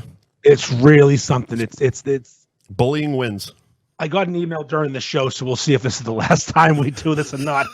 Just popped up a minute ago. Okay. All right. A response. Huh? Okay. Hey, it might be a one-off. It could be. And we'll go back to telling them they suck. Yep. Not because their product sucks, because they're assholes. But right now they're nice. We like them. Mike'sAmazingFoods.com is the website. You can right up at the top where to buy. They're all over the Northeast. Basically, it looks like, if I'm looking at the map, from Northern Virginia all the way literally to the tippy top of Maine and all points in between. They are all over the place. They are also, it looks like they got some places in Atlanta, Tampa, and the Miami, South Florida area. So I might actually be able to get some Mike's Mayo down here. The only so I know Kelly's uses it. Yeah. I know Bella's uses it. Mm-hmm. And now that we're in business together, I will find out who else uses it. Yeah. And I'll get that from the distributor. Like, who are you selling to? Who are you selling to, and how can we get you into more places? I just have to ask Steph. Yeah, exactly. She's out there selling that shit. And it's not only mayo. They do amazing mustard as well. And coleslaw dressing and blue cheese dressing. Vinegar, vegetable oil. Whatever you need. Whatever lubricant you need for your fetish. And all different flavors of mustard as well. Of course. I had the spicy brown on the weekend. I was necking Glizzy's late night on Friday, getting hammered. Oh, spicy brown. A little spicy brown and some relish. Yeah, they got Dijon. Oh, they got deli mustard. They got the classic yellow. Fucking fantastic. What about them? So we're gonna sample. We're gonna bring it to the Cabaret on the 18th and put it on strippers' nipples. Mm-hmm. Mm-hmm. Yep. I'll have you sample. I'm a married man. I can just apply. I can't actually use my mouth. Whose asshole tastes the best with this spicy brown mustard on it? I bet you coleslaw dressing and an asshole, like, in that Kid Rock skit. Oh, I prefer syrup. I prefer a coleslaw dressing. Chris Rock. If I'm eating ass in prison like Chris Rock was in the 90s, yeah, I prefer Mike's amazing coleslaw dressing. Fantastic. Thank you to Mike's for jumping on board, possibly only for 1 week. Yeah, 1 week. It's fine. They'll quit. Trust me. I actually told him, and I said, listen, we're not for everyone.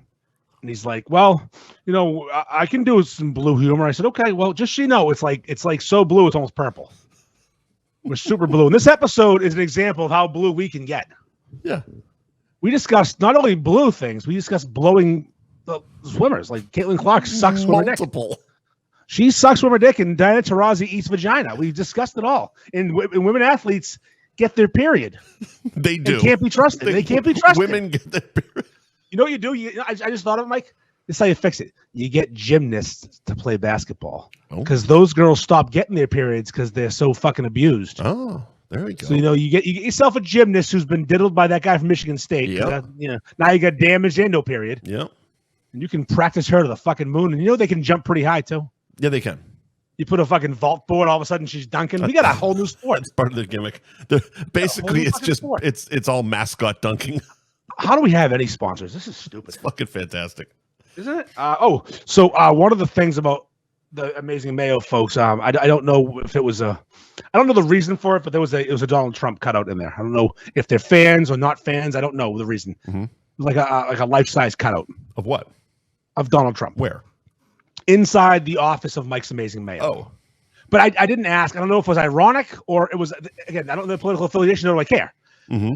I don't give a fuck about who you like because that's not my thing. Right. But I noticed it. And I was hanging out with some pro, I will say pro-Trump, not woke, whatever the words are for people who are a little more conservative, if you will. Uh-huh. This weekend. And it was getting to that part of the conversation where I was starting to get a little uncomfortable. Oh, yeah? I just didn't enjoy the talk. It wasn't like about politics. It was getting to a bit aggressive towards certain people. I'm not going to get into it. But, I didn't like how the direction was steering. All right. Person of not white person was talked about. Oh, I gotcha. I know exactly where you're going. I'm just not trying to offend the sponsor. So I bust. This is a fully different topic.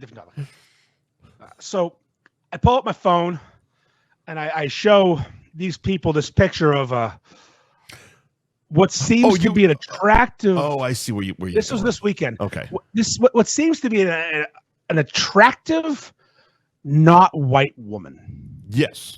If you looked at the picture, you'd say, "Oh, those are huge tits." Yep. Oh, she's not ugly. Mm-hmm. Sully would definitely bang this guy. Hey, bury the lead there. So I showed them, I go, check out this from my party last week, and the Be a Man guy signing these fucking fat tits. Yeah. Both of them like, whoa, hey, whoa. Getting all guy stuff. Ah, yeah, I wouldn't mind that one, though. Yep. She wasn't white, but, that one's okay. One of them just pulled it out and started jacking. Yeah. And I let it marinate for about, 5-10 seconds, long enough Yep. for them to really soak in these fucking fat, not white tits. Yep. Just these fucking tan fucking balloons. Tan titties. And you can see a little nipple in the picture too. He pointed, he's like, oh, there's nipple. I said, yeah, you can see some nipple. These guys are really looking. This is fucking great. We can see her nipple. Then I let them know. Uh-oh. I said, would you believe it if I told you this woman whose nipple we are appreciating right now, Yep. with these fucking fat brown tits, like they're big, she had nice lips too, big lips. Mm-hmm. In that picture, a lot of the features, one feature is very well hidden. I'm not sure how they did it. There's no bump in the neck, I noticed, but you can tell the fat tits, the nipple, what's the color of the skin? It's like golden almost. It wasn't black or white. It was like this beautiful, like sun-kissed golden skin, blonde hair, nose ring, little cute freckles around the eyes, Yep. little cowardly lion action going on. And then I revealed to them, what if I told you this lady, this woman you kind of think's hot, That you're lusting after right now. has a giant fucking cock. Just a fucking thick, veiny, not white person dick. Yep. They did not believe me until I couldn't prove it. I have no pictures of this cock yet, but I have inside information. Yeah, I'm going to try and get them soon, hopefully, for the show, obviously, just for the show purposes. I want to selfie and black it out Cabaret in July. I want to black out the dick for Drake, like Drake put on the show. I want to show that this exists, and then I'll jerk off to it later. It's fine, like all tit pics. Just a monster hog. Just a fucking Drake's dick fucking flopping. You know what? It has it's so big it has an elbow type thing. Yeah. The two men were of different generations. One was, in his 60s. One was in his 30s. And the one in his 30s was like, oh, what the fuck? Like how you'd react if you were taken. Yeah. But a better reaction. The man in his 60s. Oh, boy. Because before I pulled the rug out, he was lusting after a giant cocked brown man. He didn't know. Yeah. He went outside and started chain smoking cigarettes. No, he didn't. Yeah, and you could see him out there just talking to himself. I'm not gay. I didn't know. You're not gay. Come on now. I didn't do it. I didn't see the dick. I crush ass, bro. Jesus Christ! I saw tits. I just saw tits. What was I supposed to do? He tricked me. We got tricked. It's okay. You don't want to suck his dick. It's fun. And he didn't come back in. I left eventually. He became the McConaughey meme from Interstellar. He's just fucking. Oh, that's some bad shit. Again, sometimes, like I've told you, I've done some pranks in the past. I stole someone's group once, and that worked out really well. I still think you gave it back too quick. Yeah, I was scared. You're scared. Sometimes people, they get a little too crazy. Like I told Harambe he got molested, one of my best pranks ever. Yeah. This one is up there now because I let it marinate so long and let the picture be visible so long that like not only were they were like, oh, that's whoa. It's like, whoa, I want to fuck that thing. So this gentleman that couldn't handle his emotions and went outside to smoke. He was drinking a bit though. Married man? Oh yeah. Yeah. Happily. Have you done a wellness check on the wife? I was sitting next to her. I mean, like, since then. No, I think everything's okay. We're going home. I mean, Andy tricked me. I'm going to tune you up. Yeah, no, they're fine. No. There's no spousal abuse going on there. A little tranny trickery. That's all it is. Or trans, as you will. You can't say tranny. Can't even fucking talk about transmissions anymore. No. Why won't Billy Costa have me on? It's because of your goddamn trans tomfoolery. I'm just tricking men to like trannies. It's fun. It's a pastime. Fuck. There's a name for that. Was it gay bait? Okay. It was in an episode of Arrested Development, where they were doing, it was some kind of porn. I think it was like gay bait porn or something like that. Basically, you trick straight guys into having, like, it's supposed 3 ways, but it's 2 guys, and then the chick just kind of slides out. There's a whole genre on the old hub for that one. I'm sure there is. On Arrested Development, that fun comedy on Netflix. Yeah, this is the whole thing. It's gay. It's literally called gay bait, I think. Yeah, I think so. Yeah, I've been sent links. I've been gay bait tricked. Yeah. Your boy Vitagliano sends me giant black cock every time a new fucking news story comes out. I get that fucking Barry Wood dick with a real link, like a New York Post link that says, "Oh, so and so Arby's declares bankruptcy." Click it, giant dick. Giant dick. I don't talk to the guy for fucking 6 months. He always sends a dick. It's the new Rickroll. It is. It's giant. You're getting giant dicks. Giant dick. Oh fuck. What the fuck was I gonna say? A quick little sidebar. I meant to tell you this earlier. Yeah. I don't know if this is real or just a lie that the person tells. Someone at Fergfest, one of the many people there. Yes. So many people. We're at Fergfest. We had a crowd everywhere. Everyone was there. You're getting better. For you. You're getting better. Thank you. He told someone that when he posts or comments on North Shore Beefs and someone comes at him crooked, like they make fun of him in the comment, he goes to their profile, pulls up a family picture, and jerks off to it. God, Grimace is a weird fucking kid. I wish it was him. Really? Yep, it was not Grimace. I don't know if that guy was kidding or not. I heard through a friend. I'm frightened. How is that? What is that? I don't know. It's not a threat. Why? It's like his own personal. I just won this battle. You called me fat. I just jerked off to your wife and kid, idiot. What? Who's doing this shit? I can tell you his name, but I don't want to. Especially because you dig through my profiles. The only other person there is my brother and Will's big head. Well, guess what? He's jerking off to it. He's gonna jerk off to your titties. You flashed it a couple times. Fucking guy. During COVID, when you first went to Florida, the titties were out a little bit. You showed some nipple. He's coming on those nipples. I was dumping them out. Little Mike's Amazing Mayo all over your fucking tits.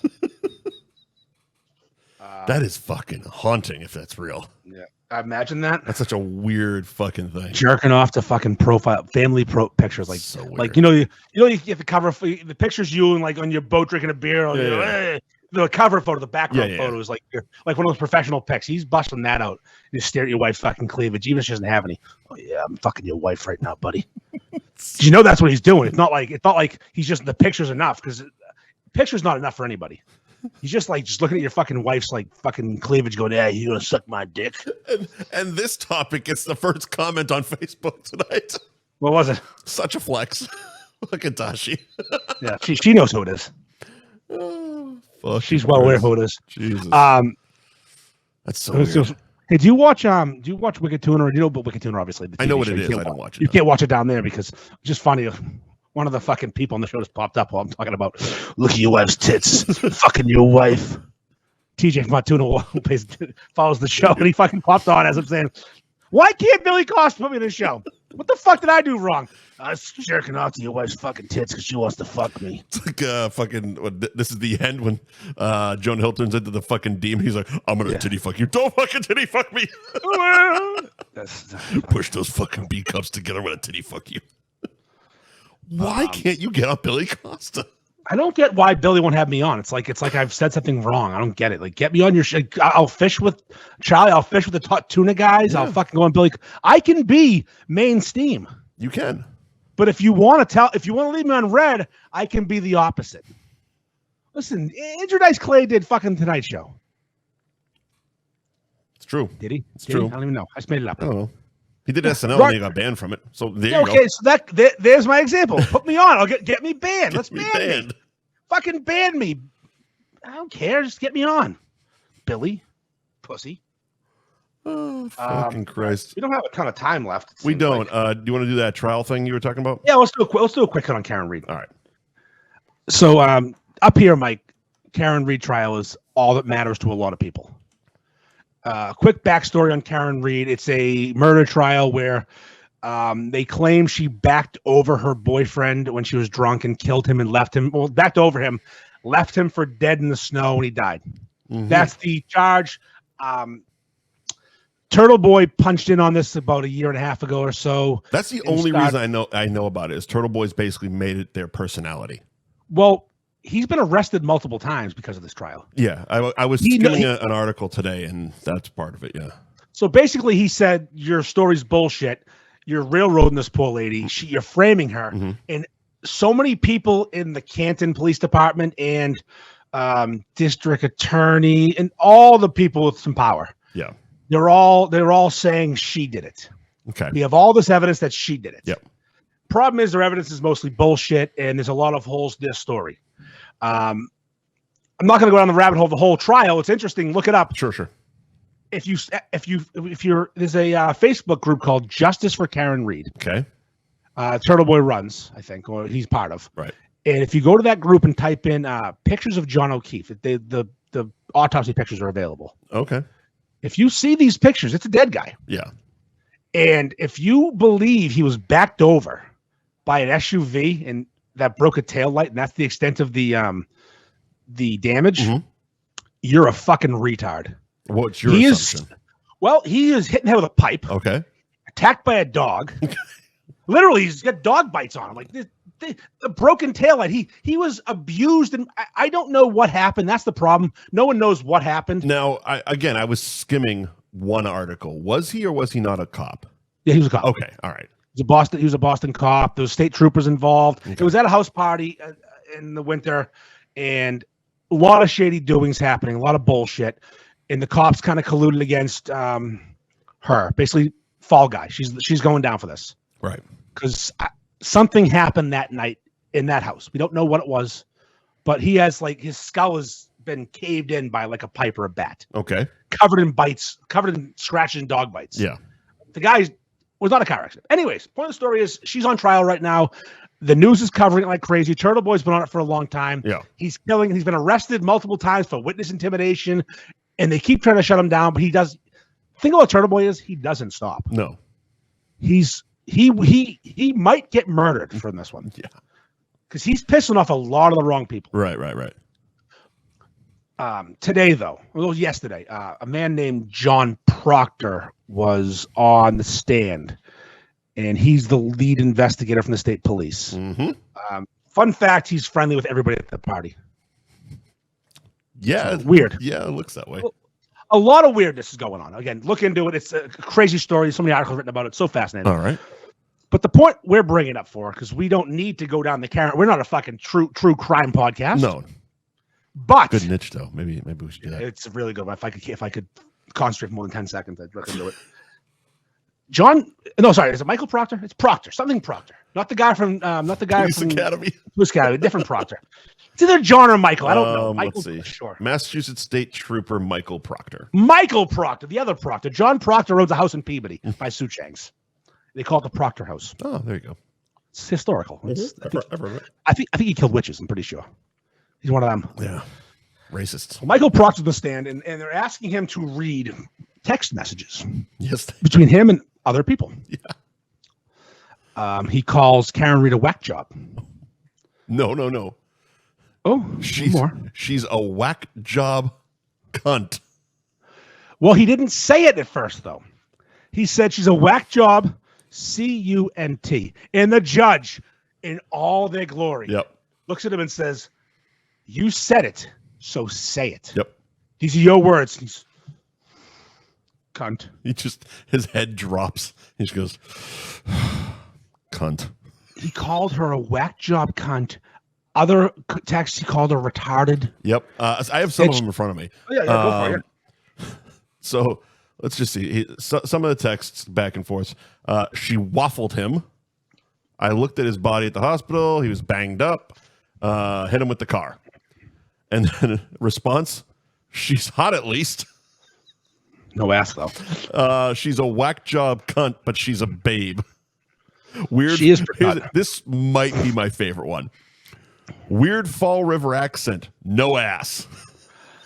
I mean, yeah. Fuck? These are cops texting back and forth. And then, how about the no nudes one, though? Oh, yeah. Let's see. Blah, blah, blah, blah, blah, blah, blah, blah. Calls her a nutbag. She's got a leaky balloon knot. Leaks poo. He's a fucking child. Well, you know what? So she was cheating on the guy. Okay. That's why. Yeah, she's out there fucking one of the other people. Apparently, she has Crohn's, and she's had it for most. That's how they met. Oh yeah, no. I didn't know this. Yeah. Well, I'm reading a Boston.com article. So I've been on that website. She was diagnosed with Crohn's disease at age 25. Yeah, and that's what she's got a leaky balloon knot, leaks poo. It's a fucking text. That is something Sully texted Jumptown this morning. 100%. That is literally a Sully Jumptown text. Yeah, she's not hot. Listen, Sully would not fuck her. She's not hot enough. No, definitely. Even though definitely not. Karen Reed is not ugly. No, she's not ugly. She's a good looking lady. Yeah. That could be your next quest after you bang what's her name down there. Casey Anthony. The murderer. Yeah, Casey Anthony first, and Karen Reed. You could do that'd be a great. Wow, what a fucking move that would be. Instead of a serial killer, then we could start a fucking true crime podcast. No, instead of even a serial killer, you just fuck murderers. Yeah, exactly. It's a fucking great. It's fantastic. Write it down. Mike fucks murderers. I go, hey Mike, who'd you fuck this week? I was in the jail. What's the broad? I was fucking Elizabeth Smart this week. Yeah. There you go. Hey, fucking. She's on the news today. Yes, I know about it. But what was it? The fucking cop. He just keeps saying yes, that they were unprofessional and regrettable. Well, the cop had instead of just looking through the phone for evidence, he looked for nudes. Oh, there he had was to that. say it out God, loud. I don't. I'm skimming through. He had to say it out loud. There he looked through her phone for nudes. I found it. Funny. I'm going through his retarded client's phone. No nudes so far. What a fucking animal. I mean, listen, I'm not Team Proctor, but I could definitely, if he wasn't conspiring to kill, commit fucking murder and stuff, I could hang with this guy. If he wasn't the worst human being around, he could be third mic on the show. He could be so good. Imagine just calling people whack job retards and leaky balloon. Like, this guy is fucking hilarious. Balloon not cunt. This guy's hilarious. Again, obviously a piece of garbage, but fuck, he's wasting his comedy through text.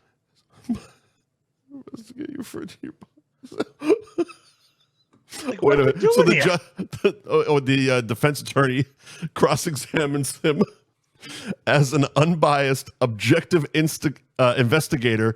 The person that you were investigating, you referred to your bosses as retarded, correct? Again, and here's his response. Again, poor language on my part. He's just with the Boston. This fucking chick's retarded. Just going full fucking Boston boy at her.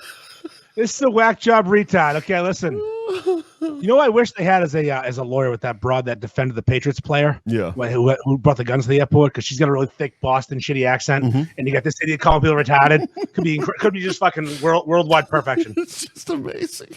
My client didn't do it, Your Honor. He didn't know he had guns in his carry-on. He's kind of fucking retarded. Yeah, my client's a little fucking retarded. Motion to dismiss, okay? Listen. Fucking Jesus Christ. Fucking Zoo-loving idiots. Motion to dismiss on account of his fucking helmet. Gronk's parents had him play football because he was already wearing the helmet. One of my favorite jokes in the history of fucking jokes. Oh my God. He's already wearing the helmet. Oh, this trial's and it's only locally on TV and stuff, right? Yeah, you can actually watch it live. You can watch him say retarded live. But it was one of those joys during the Johnny Depp Amber Heard trial. Is I would fucking DVR all 8 hours every fucking day, come home from work, sit down for dinner, and then just kind of skim through and wait for fucking Johnny to take the stand and be like, all right, watch him eviscerate this fucking lawyer. Hilarious comedy. This is something I would absolutely watch all 8 hours. I don't watch it. I follow it because people, Mike, you would not believe the investment people have in this trial. I mean, yeah, like I said, I've seen it on social media, mostly on Turtle Boy shit. I just never got the reference. Mostly seeing people with the free, what's her name? Free Karen Reed, yeah. I had a beef picture up once. I mean, some guy did he posted. Jesus Christ, I didn't get it. I want to be on the right side of this one, and Free Karen Reed's the answer.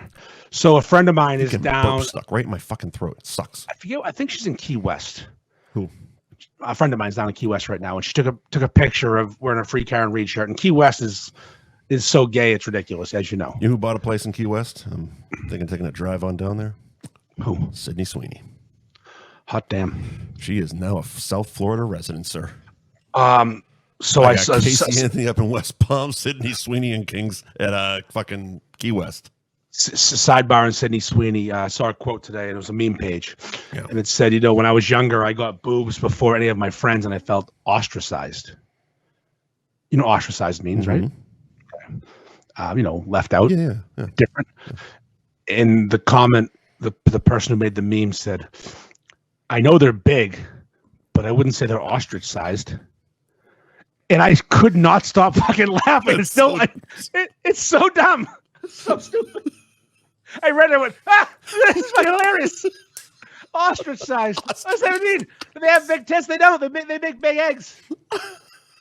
I know they're big, but I wouldn't say they're ostrich-sized. Oh my God, that's so fucking stupid. I audibly laughed at work. So I was working today. I had my foot in a ladder, so the guy above me didn't die. You were working, being the beef guy? Yeah. I was, doing my job being the beef guy, and I had my foot in a ladder because that's what you do. Yeah. And I was footing a ladder. When I foot ladders, I'm just my big fat body's doing the work.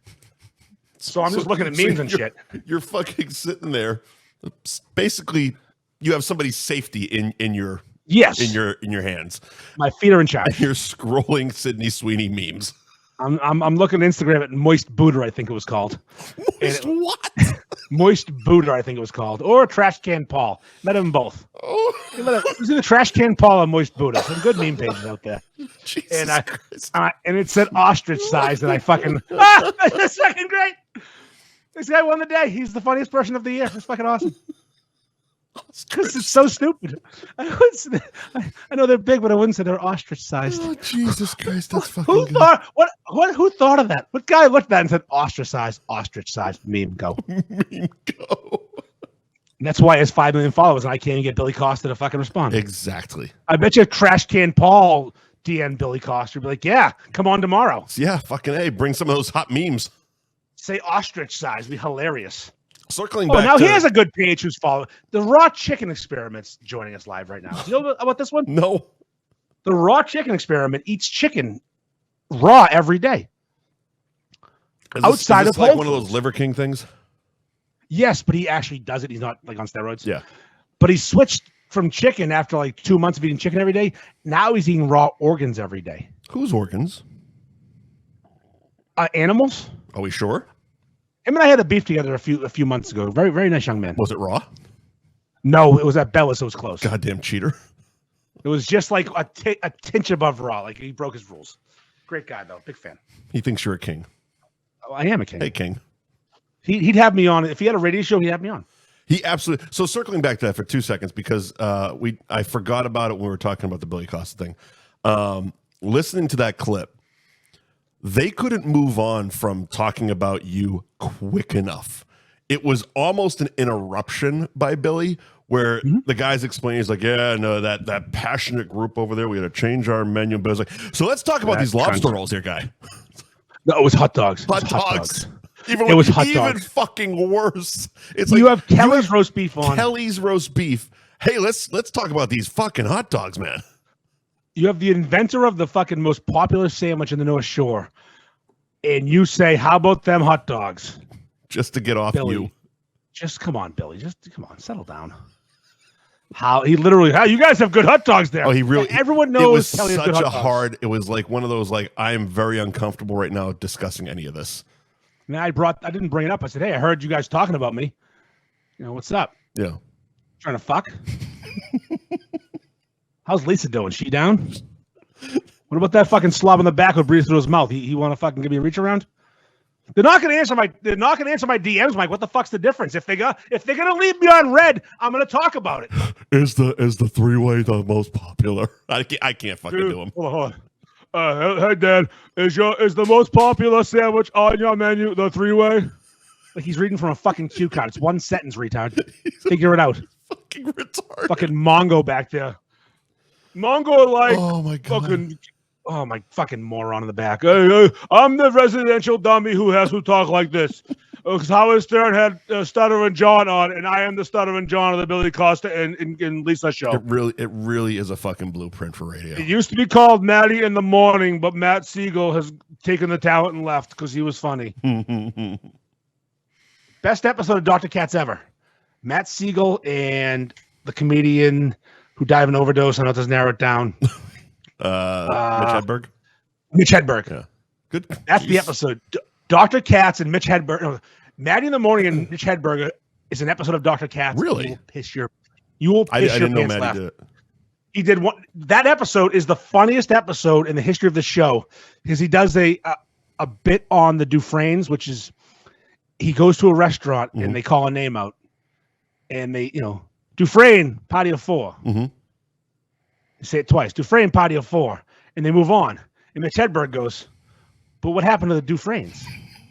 People are missing. How can you eat at a time like this? And and Maddie in the Morning does some shit it's so YouTube it tonight. I will. Hedberg, Maddie in the Morning, Dr. Katz, which that show is genius. Yeah. It's ridiculously underrated. We did it. That it? Yeah, we did it. Fucking A, man. Thank you to our sponsors this week, Gary Girolamo Group of Cross Country Mortgage, Ben Franklin Print Company. That burp right in my fucking throat every time. You are having trouble tonight. I'm gassed up tonight. I'm fucking up. You're gonna fucking have a leaky balloon on later on. I bet. You and Karen Reed just dripping. Just a fucking leaks poo. Not do you shit. Do you think if she ran the marathon, she'd do a Pipiget? Oh, she'd be destroyed. Fucking. How tall is she? Can she shoot a jump shot? WNBA is looking for shitters. Crystal with Starlord, she fucking dumps ass. Imagine if she got in WNBA and she scraps herself, period blood crap, How is he not on Billy Costa's show? Billy Costa we have ideas. Oh my God. I didn't even say the N-word or midget yet. What are we doing, Billy? Oh, thank you to Twisted Fate Brewing. It's like the Nicolas Cage thing. How am I not in that? Nicolas Cage and SNL. Yes. How am I not in that movie? Hey, Anthony's Joe Murray, what the roast fuck? beef and pizza in Tewksbury pushing through. It was sports tonight. WNBA shit and vagina period blood talk. They have periods. Women have periods. Exclusive. Buddies. Breaking news. Ladies bleed. Next on F Buddies. Ladies be bleeding. Bitches be bleeding, man. Bitches be bleeding. That's the thing they do. They do drip a bit. They do drip. Thank you to Cabaret Lounge, Route 1 in Peabody. Speaking of, how do they get around that? What do they schedule their fucking nights around drippage? Oh, Jesus. What do you do? All right, serious question, strippers, if you're listening. How do you call out sick? They would have to. Lawrence. I've definitely seen a tampon string. So my I'm my almost boy Lawrence positive there was one with a tampon string the night of our live show. Listen, it's the Cabaret. It's possible. Yeah. So my boy Lawrence is sitting there Tuesday afternoon, 5:00, getting ready for the shift. Susie fucking tittle sticks back there. She calls up. She says, "Hey, Larry, sorry, I'm bleeding. I'm out. Yeah. First day heavy flow." What's he do? What do you do? It's a whole world we don't know about. We should ask Jumptown. Why should we ask Jumptown? We don't know, but he does. Oh my God. We don't know what we do. These are questions we need to ask, but we get so sidetracked by fucking stories of piss in cups. All right, find out that when we're live at the Cabaret, July 18th. July 18th. We're asking every girl 2 questions now. Weirdest experience. When you start dripping, what do? Do you push through? If your booty's leaking, what do you do? And what if you have Crohn's disease? What if you leak it out of both holes? Imagine a stripper with a bag. Imagine a stripper with like a leaky balloon. Not it just drips out. Like now we got mud in the stage. Looking like fucking Woodstock 2001 or whatever it was. Oh my God. 94. Just fucking everybody. Remember that Smashing Pumpkins video when they're all covered in mud? Yeah. It could be us. Just covered in fucking shit. Karen Reed on the stage is dripping her asshole, just leaking. Just shotting. Leaking poo. Just fucking shot. I bet you if Fluidity was shotting, someone would pay for it. Fucking Fluidity. How do you remember that name? Best name ever. I talk about her once a day. Talk about it today. Leading guys around Lynch Park on a leash, the black guys. Fucking Fluidity. Fluidity's leading black guys, and the white chick can't fucking suck dick and play basketball. This world's fucking ruined. So fucked up. Thanks to Nick's Pizza Subs and Roast Beef on Essex Street in Beverly. Fuck Billy. Priority Capital, making our world your priority. Our priority. A priority. A priority. And welcome to the team, Mike's Amazing Foods, mayonnaise, mustard, coleslaw dressing. One episode. I'm gonna call it right now. One episode, not paid. Get that fucking money, sir. The check is not cleared yet, and if they listen, they are not paying us. Oh my God. Thank you to our sponsors, and I guess we'll see you next Tuesday, cunts. Next week we'll be sponsored by an adult diaper company. for WNBA players with leaky fucking balloon knots and bloody vaginas. That sounds like next week's episode brought to you by Depends. Oh my god! No, we would definitely have like the lower end. Do you have a leaky butthole? Do you leak poo? Is your period coming? You're not sure when? Is your name Sue Bird or China Tarazi? Come to our place and get Depends just in case you start dripping. Oh, Jesus Christ. Like the Smashing Pumpkins. Look up the Smashing Pumpkins video from the 90s when they're all in the mud. That could be us. See, people need to stick around for the fucking end of the show. This is the good stuff. We don't have a Patreon. We are the Patreon. Seriously, fuck that shit. We're the food show you don't deserve because we talk about leaky poo. Leaky balloon knot. Speaking of leaky balloon knots, Scott Willie has fake hair. Well, he actually leaky balloon knot apparently. He actually had that problem too. That guy's got fake hair, leaky shit. Is he bleeding out of his penis? I don't even know. They did a whole thing. They replaced his asshole. It was wild. It was a wild time. Wow. He's winning his Charlie Moore Sheen. Sheen? Moore Sheen. Yeah. Sheen. Yeah, Sheen. Charlie Moore Sheen. Yeah. We need more Sheen. And less Estevez. You know what I'm saying? It's fucking what was it? It Mexicans. Was the Charlie Sheen roast. It was one of Patrice's fucking jokes. He goes, it just proves that this industry, they can't keep a Sheen down. They can keep an Estevez down. That motherfucker did everything right, and his career is over. Fucking Mexicans don't get there. Listen, his dad changed his name. He changed his name. The only idiot staying Estevez is fucking Emilio's going to do it on his own. Emilio! Woo! He didn't even get brought back for the second season of the Mighty Ducks show. The Mighty Ducks man. I am actually looking forward to that Hulu documentary on the Brat Pack. There's one coming up in like next week or a couple days, actually. You know what the hardest part about watching that documentary is going to be? What's that? Telling your dad you're gay. Not jerking off to Andrew McCarthy because he's still fucking handsome. He's the worst of them. I fucking jerk off to Judd. Was it Judd fucking Nelson? Judd Is he one Nelson's of them? hard. I'd fucking give it to him. Fucking bend him over. Oh, God, I'd give him such a leaky asshole. I was watching something. Judd Nelson had a talk show for a hot minute. That's stupid. Yeah, fucking. I don't remember. Did he talk once in fucking 16 Candles or whatever the fuck movie he was in? Breakfast Club. Thank you. Did he talk once? He's like, ugh. He talked quite a bit, actually. Did he grunt? He said some words. Yeah. He said some words. He was he in 21 Jump Street too? No, that's Johnny Depp and Richard Grieco. Oh, I would jerk off so hard. Grieco can get it. If I put that on right now, my wife would slap the couch. It would not be leaky poo. It'd be a whole different situation. See, over 2 hours is actually bonus time, so it gets real gay. Listen, Grieco. How is he not on Billy Costa? Billy, what the hell? Why isn't Billy answering his DMs? Grieco and Depp back in the 80s could get it.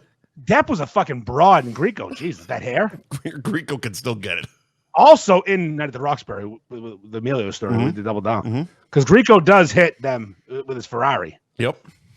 And all they want for that is to get in the club.